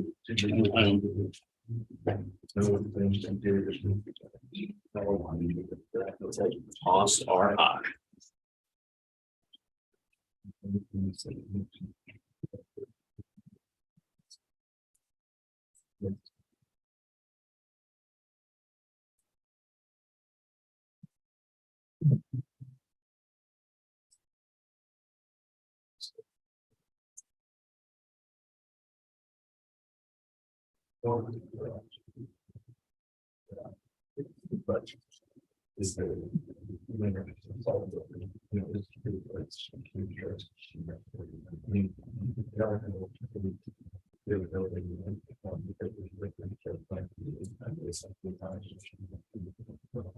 Russell. Morning, Commissioners, Russell Sticky, Emergency Management County Fire. With my monthly October report. Don't know that we had anything too earth shattering last month. One of the biggest things for us is we got our administrative assistant hired and she's working out very well. I brought her down and introduced her the other day. And so that's really good. And allowing staff to focus more. Obviously, there's a lot of time spent training her and educating her, but it's going to let us focus more on other stuff instead of doing those tasks. So that'll be very good. And still working with KCOM. They think they should be in the testing phase of getting the microwave equipment installed so that we can turn off the AT&T fiber that costs us $1,200 a month through the 911 fund. So that will help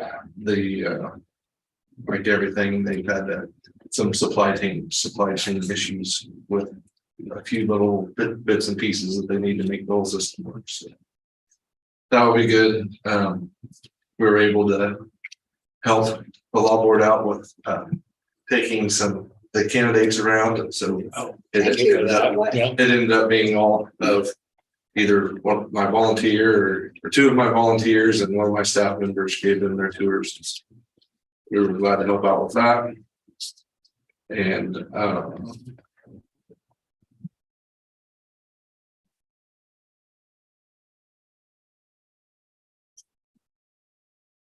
we're getting pretty close on our updated standard operating guidelines, fire department policy manual. And we have a special advisory board meeting Wednesday night of this week to hopefully put our final staff has worked on it, and then we had a committee that worked on it of advisory board conversion. This will be the whole advisory board. And then we'll submit my intent is, as I told you before, is to submit that to council and HR both, and then our intent is to start following those January 1st, hopefully. So that's been a long process, but I think one we didn't want to rush and do it right. So it'll, just like all policies, they're always going to be evolving and changing, but at least we got the bulk of the base of it started. So still trying to brainstorm, and that's what I was just talking to John about, ideas for the 2 fire stations we need to build. Right now with the debt load and cost of construction, we're still just trying to brainstorm and think of different ideas.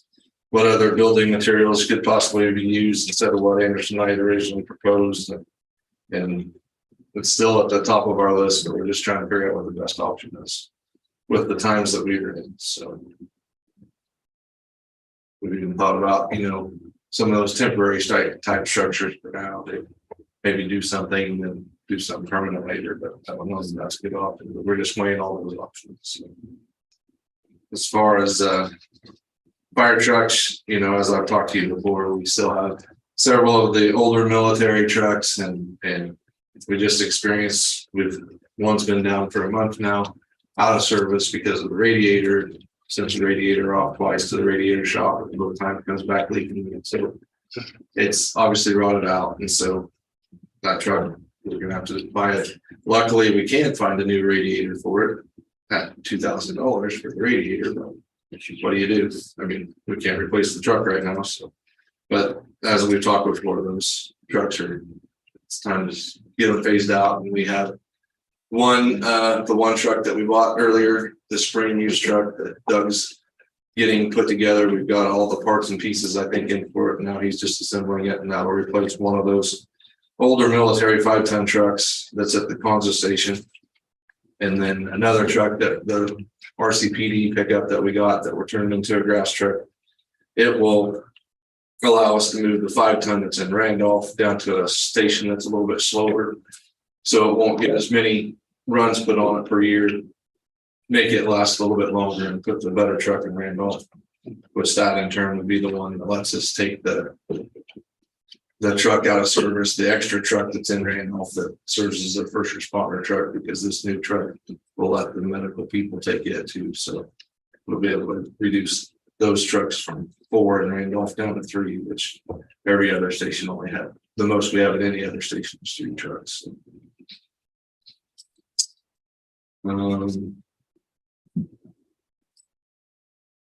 lot of our normal training nights, had the helicopter in the other night, and they'll be back in it's either this Thursday or next Thursday for the North County training. So that was neat. They were able to actually come and land even though it was kind of windy.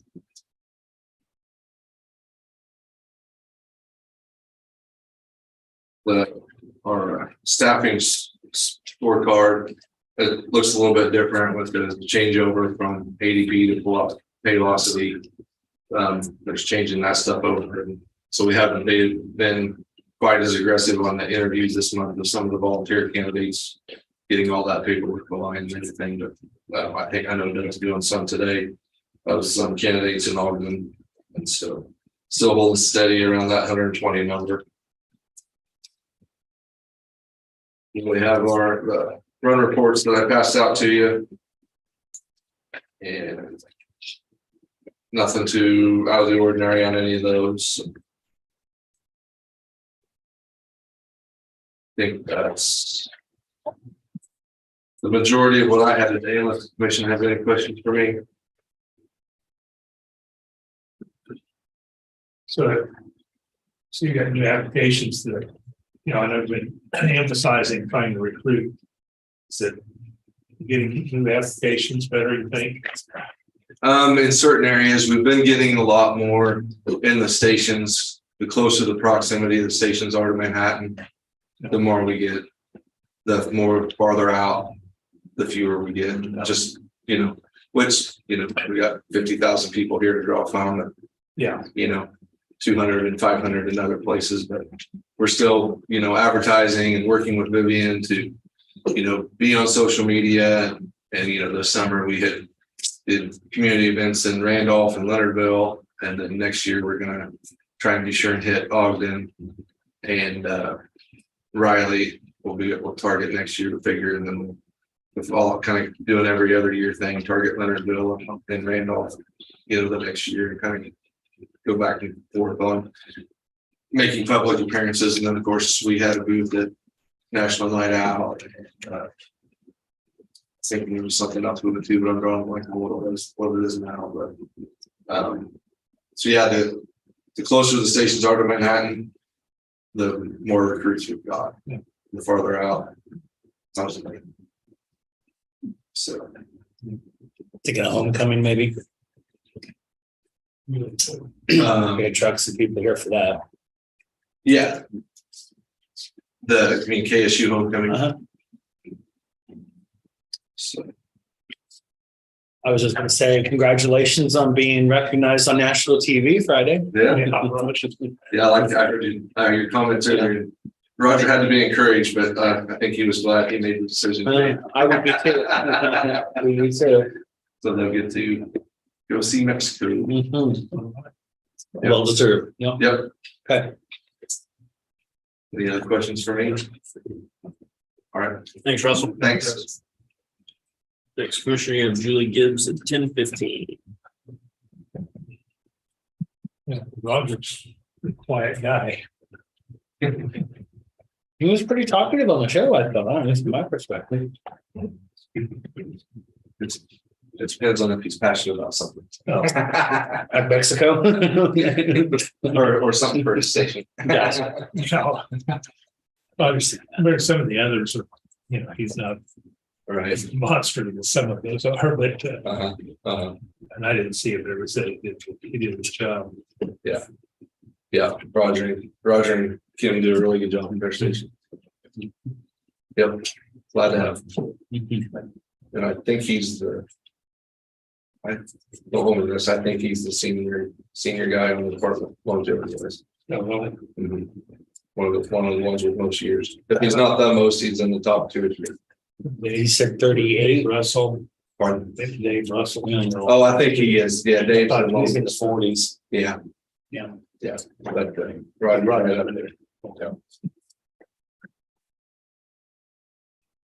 I'm all ready for you. Okay, but thank you.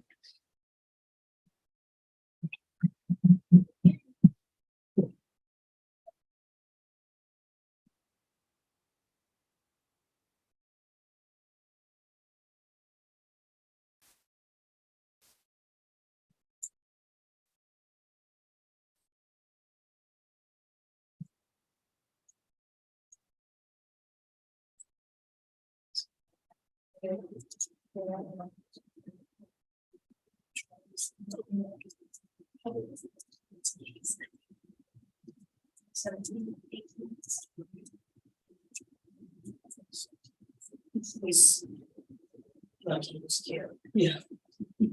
I was worried with this one again. My house is not sure.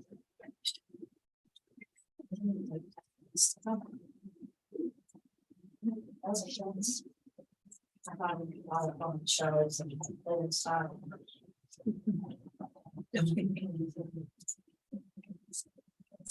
Or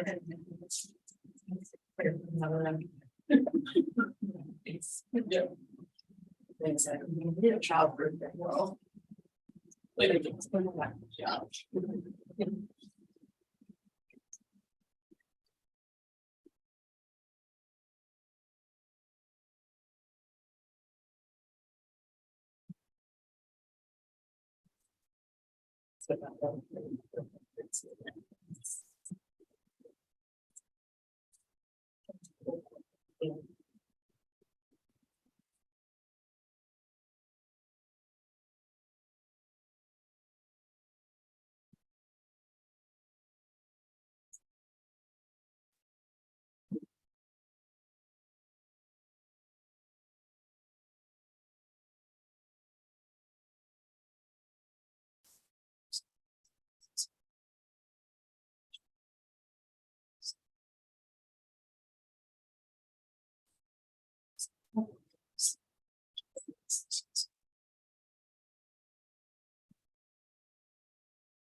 Great.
So who's going to have to buy a lottery ticket?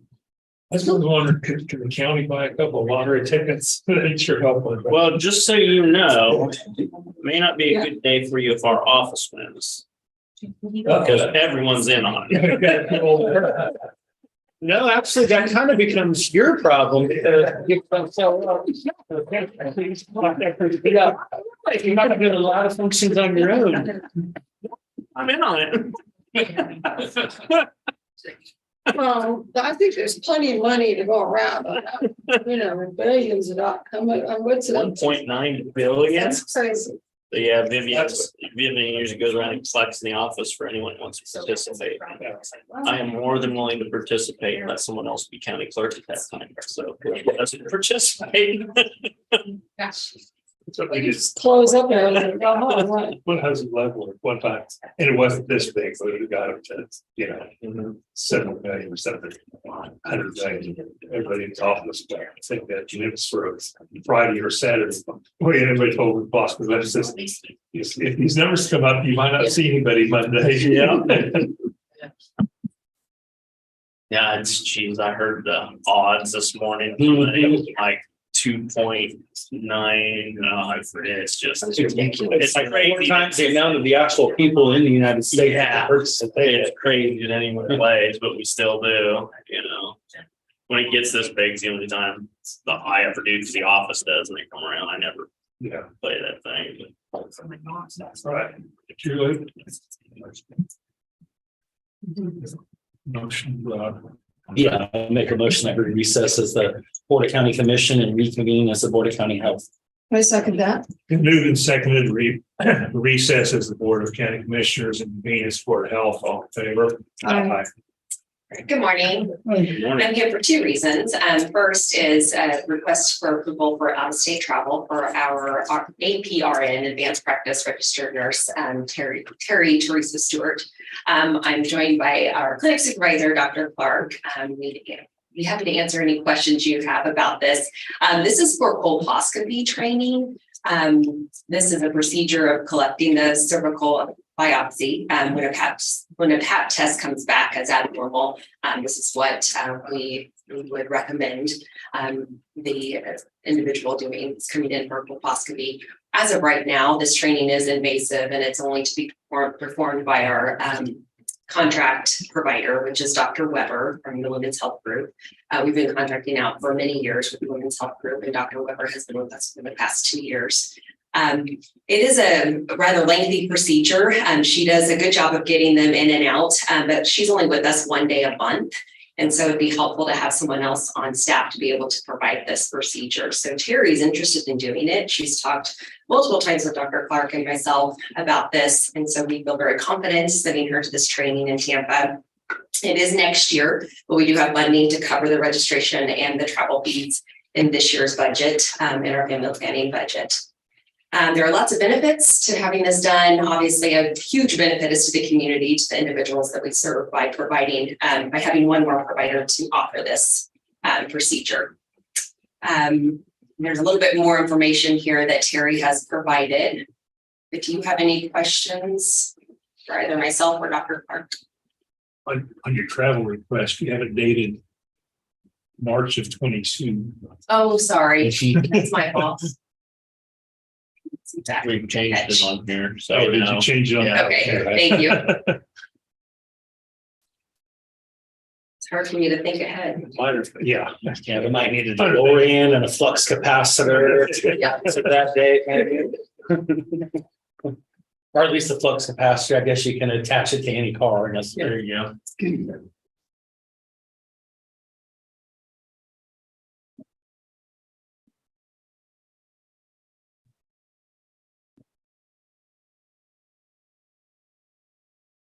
I'm kind of struggling here today with different technology. I don't have any problems with it. No, I Sounds like there's pretty good benefit. Out of state travel request. Yeah. I'll go ahead and make a motion to approve the out-of-state travel for Teresa Stewart to attend the, what's that word again? Coloscopy. Coloscopy.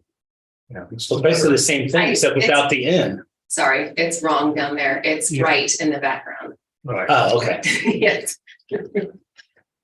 okay, because that does make a difference. Yeah. Okay. Colposcopy, training, I can't read this, sorry, courses in Tampa, Florida. I'd second that.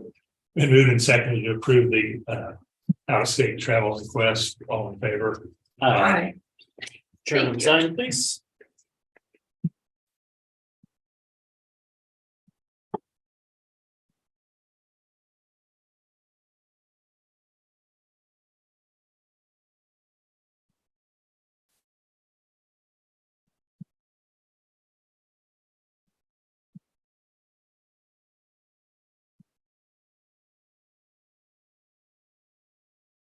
I got handouts for this next one.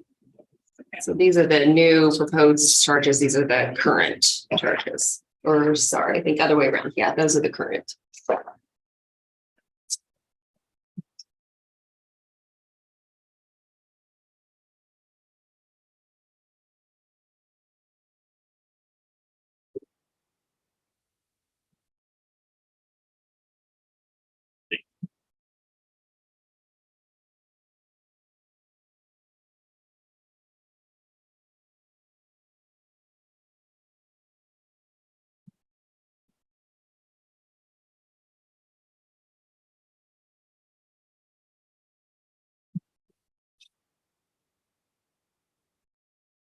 The next item is on behalf of child care licensing. So I have with me Heather Ritchie, our child care licensing supervisor. This is the new, I've given you the current charges that we currently have in place for our child care providers. And then what we propose, we change these to as of 2023. So we have not, a lot of these charges have not been changed since 2014. My predecessor did appear before the Board of Health in 2019 to make some changes to the fees. But Heather's done some extensive research and talked to KDHE and other counties that across the state to determine if this was the right move. And it indeed is to take these up a little bit, since many of them haven't been touched since 2014. So today we're requesting approval for an increase in substantiated complaint fees, increase in KDHE compliance check for more than one visit, an increase in our initial survey fees, and an increase in the orientation fee. So moving to the discussion to kind of explain these fees a little bit further. Currently, our surveyors investigate complaints against child care facilities, whether those come in from a parent or a teacher in the facility.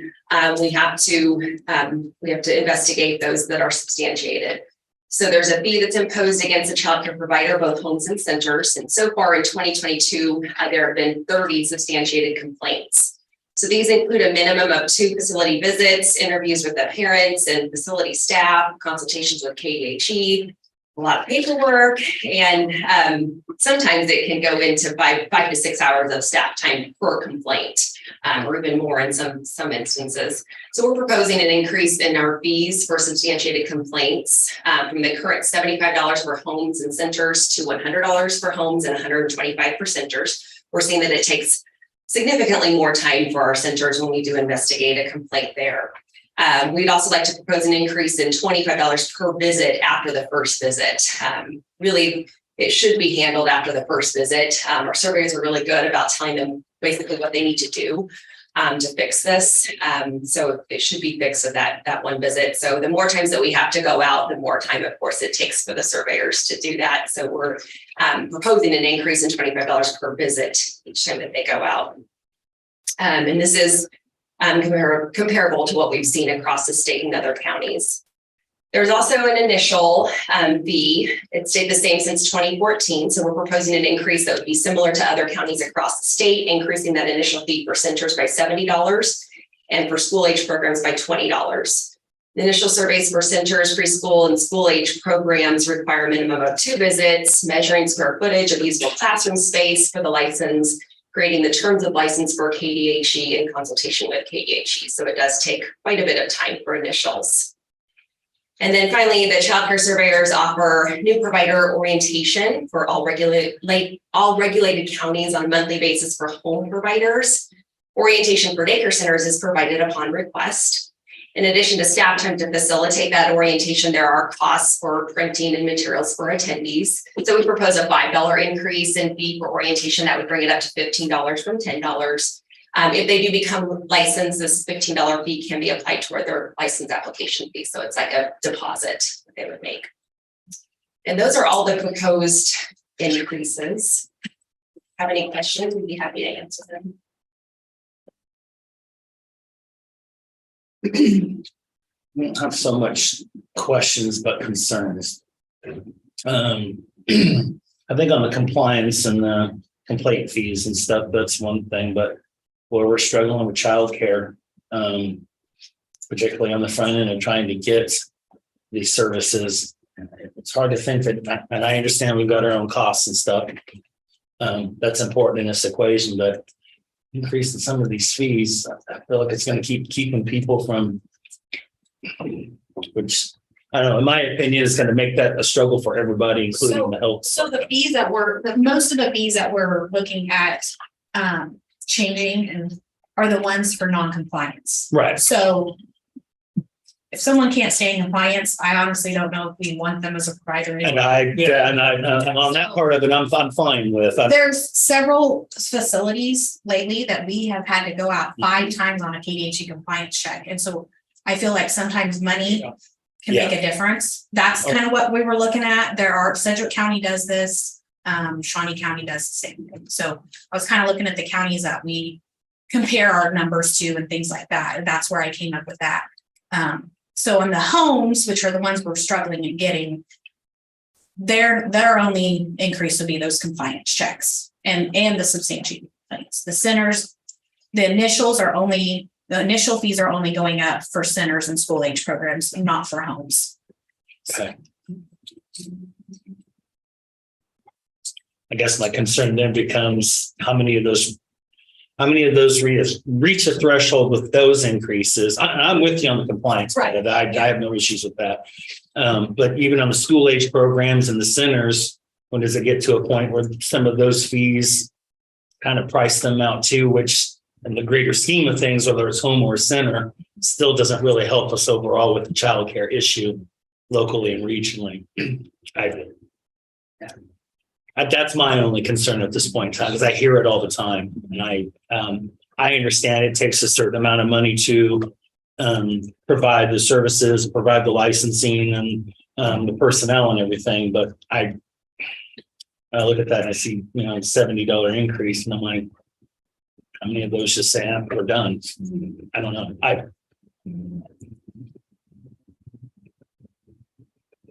Well, and I could we don't have to increase it by 70. I think, we could look at a different number too. Okay. If you guys would feel more comfortable with that, you can definitely revamp the fees. Okay. Yeah, it is a concern because, I don't think that's the biggest, $70 is the biggest problem that they're having. It's funding the rest of it. Yeah, Hiring people. What do you think every little bit helps on that? Look at that. It goes from 100 to 175. They're like, well, we can't hire people or can't hire people. And the reason you can't hire people is you can't pay the people a base rate, but you only have so much money to work from. Mm-hmm. And if you're already kind of deflated at the front end of it, then you don't have it to provide, the quality personnel that you need to run the service. It's kind of a vicious little circle there, but but again, the childcare centers are bigger. yeah. Like I said, the home ones, keeping those the same because that's the childcare centers.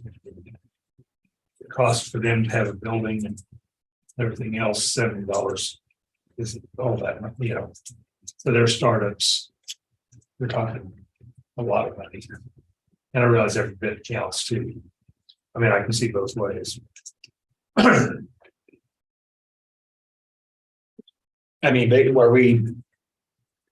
As you went through the process to develop what that fee structure needed to be or is at this point in time, and there's a specific number we need here at the health department in order to provide those functions, and is it within that framework? And I'm assuming it is. Okay. childcare centers are over how many children? I mean, what's a typical amount? Sorry, say that. How many children are in the center as opposed to the zero? It depends. I mean, we have centers with 24 and then like K-State, they can go up to 200. So it just depends. Wondering if there could be a sliding fee on that. Might be a good idea. We could do that too. Mhm. Yeah. I'd like that idea. I like Yeah, I that. like that idea. And the same thing with some of the school age programs, there's smaller ones and then larger ones. Yeah. I think that balances out. There's that much difference. Yeah.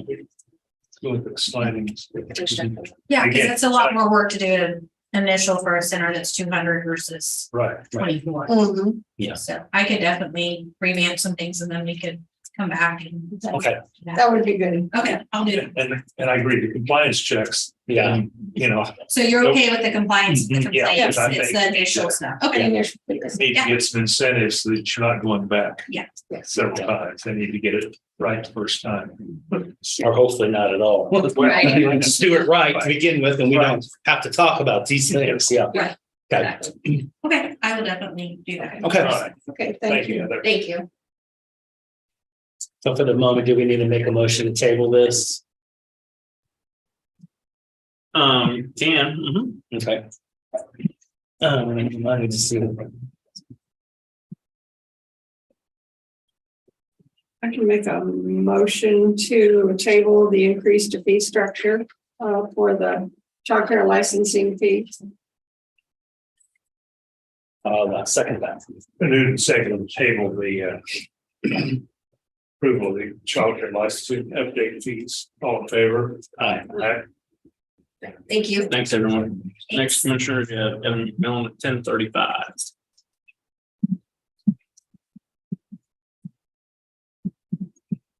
I'll go ahead and make a motion that we recess as the Board of County Health and then reconvene as the Board of County Commission. I'll second that. And moved and seconded to recess at the Board of Health and reconvene as the Board of County Commissioners. All in favor? Aye. Was Evan? Good. Good.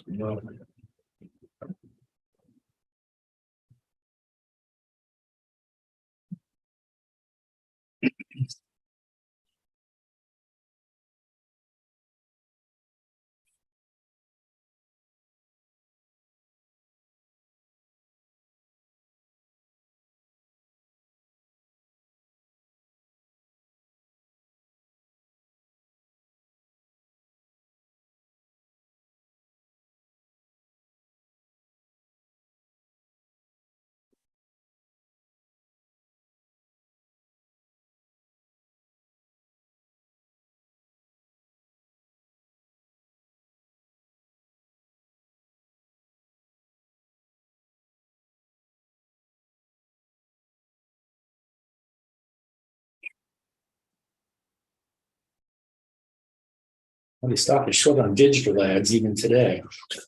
Oh, really? Another advantage of not being on social media. Well, no, just in general, email included.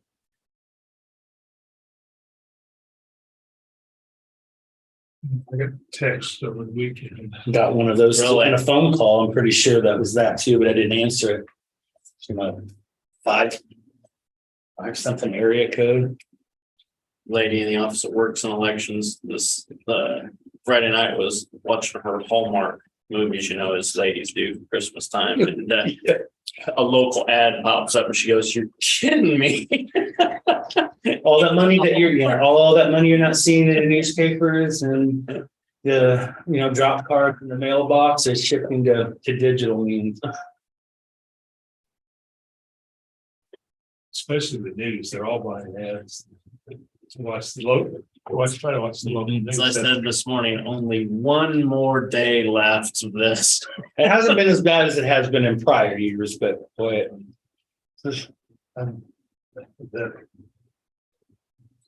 The nastiness of the campaigns down to the local levels. It's just so appalling though, it's not This year. how many of the candidates have nothing to do with it, or aren't even aware of it. You know, that's what's sad. That shouldn't be allowed.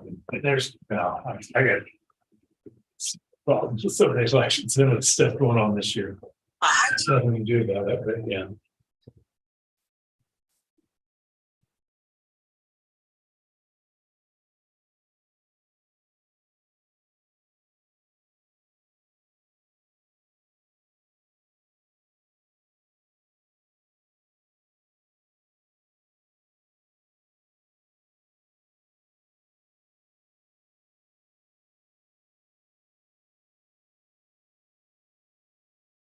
Another new party they're talking about nationally forming. Have you heard of that? I've heard you say that before. The forward part. The what? Forward. Not left, not right. Forward. That's their. Yeah, except you read it. So how's that different from an independent party or? Except it's the one I've seen. They're saying, oh, we're middle of the road. If you read their stuff, they're not. They're just saying that. I don't read any of their. I just heard about it over the news over the weekend. I thought maybe the best approach is finally just having a no party system. That's supposed to no matter what wins.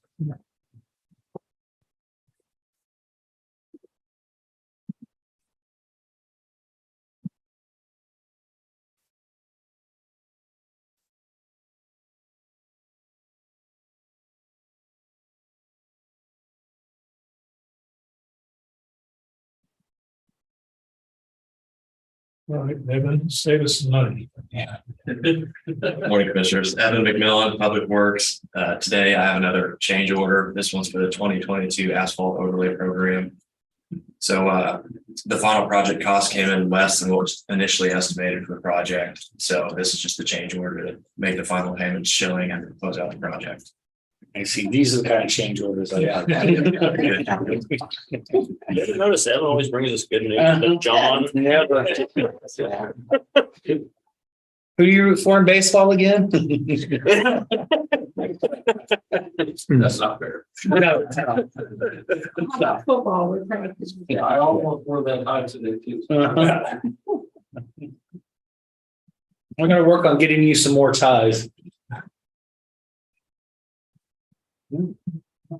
I don't have any questions on them. I'm not gonna argue about it. That's for certain. So I'll go ahead and make a motion that we approve the change order number 1 for the 2022 asphalt overlay program. I would second that. Been moved and seconded to approve the change order for the asphalt overlay project. All in favor? Aye. All right. Chairman, please, in one place. Thank you. Thanks, Evan. Thank you.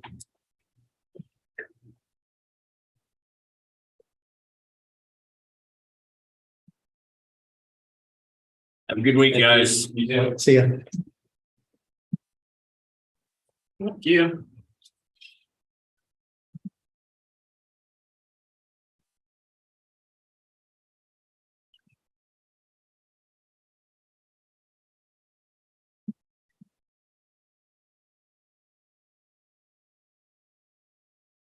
Yeah, I think that since we parade things going on, the Christmas parade comes up soon.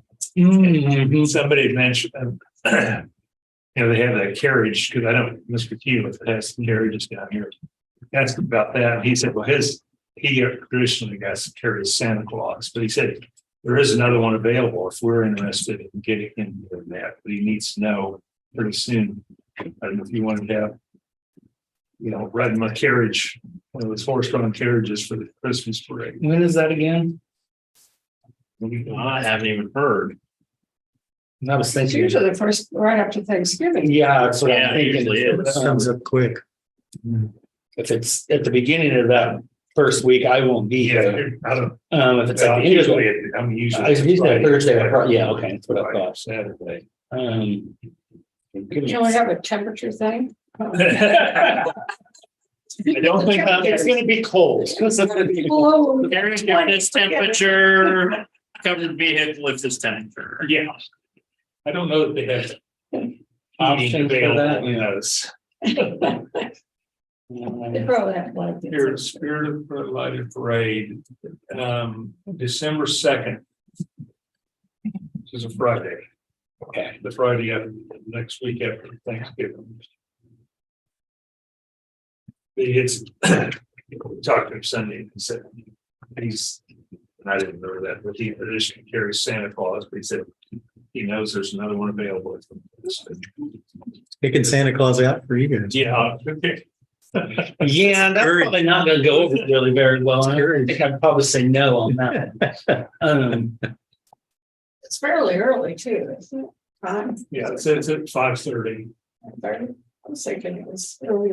I don't know. Well, it's gonna be dark by Yeah, Yeah, it would be dark. yeah, it was dark about 5:15 yesterday and I hadn't quite adjusted to that yet. Yeah, my body hasn't adjusted. Yeah, it takes about a week. I'll initially say yeah on that too, but I need to make sure I don't have something else scheduled already on that, so. And if not, I'll go ahead and write it in. Yeah. Okay. Not great. Yeah. Sounds good, but I haven't thought that far ahead. I'm gonna have to start. Yeah, I know. I have so many parades in this little time period. Yeah, they're all Coming to Veterans and Christmas. And you know, while we're on that subject, we never usually put anything of ours out in that Christmas parade either. That's something that's been discussed once or twice with Gina. I don't know if that's. We something always we're gonna talked do or not. about a lighted like fire truck or Mhm. something, you know, I know it's been discussed in the past. That's something collectively we can talk to David or John or Russell about, and Lighted fire truck, at least the fire truck's the right color. correct? Yeah. Still a little green on there and. Let's say hang some mistletoe off of both sides, that might get us in trouble. Not, we don't need to bargain for that. All right, well, I'll get it. Yeah, I'll tentatively say yeah on that. Okay. If something comes up, I'll let you guys know. I don't have anything. I don't have anything else either. Good. How about I make a motion that we adjourn the November 7th meeting of the Riley County Commission? I would second that. And moving second to adjourn, all in favor. Aye.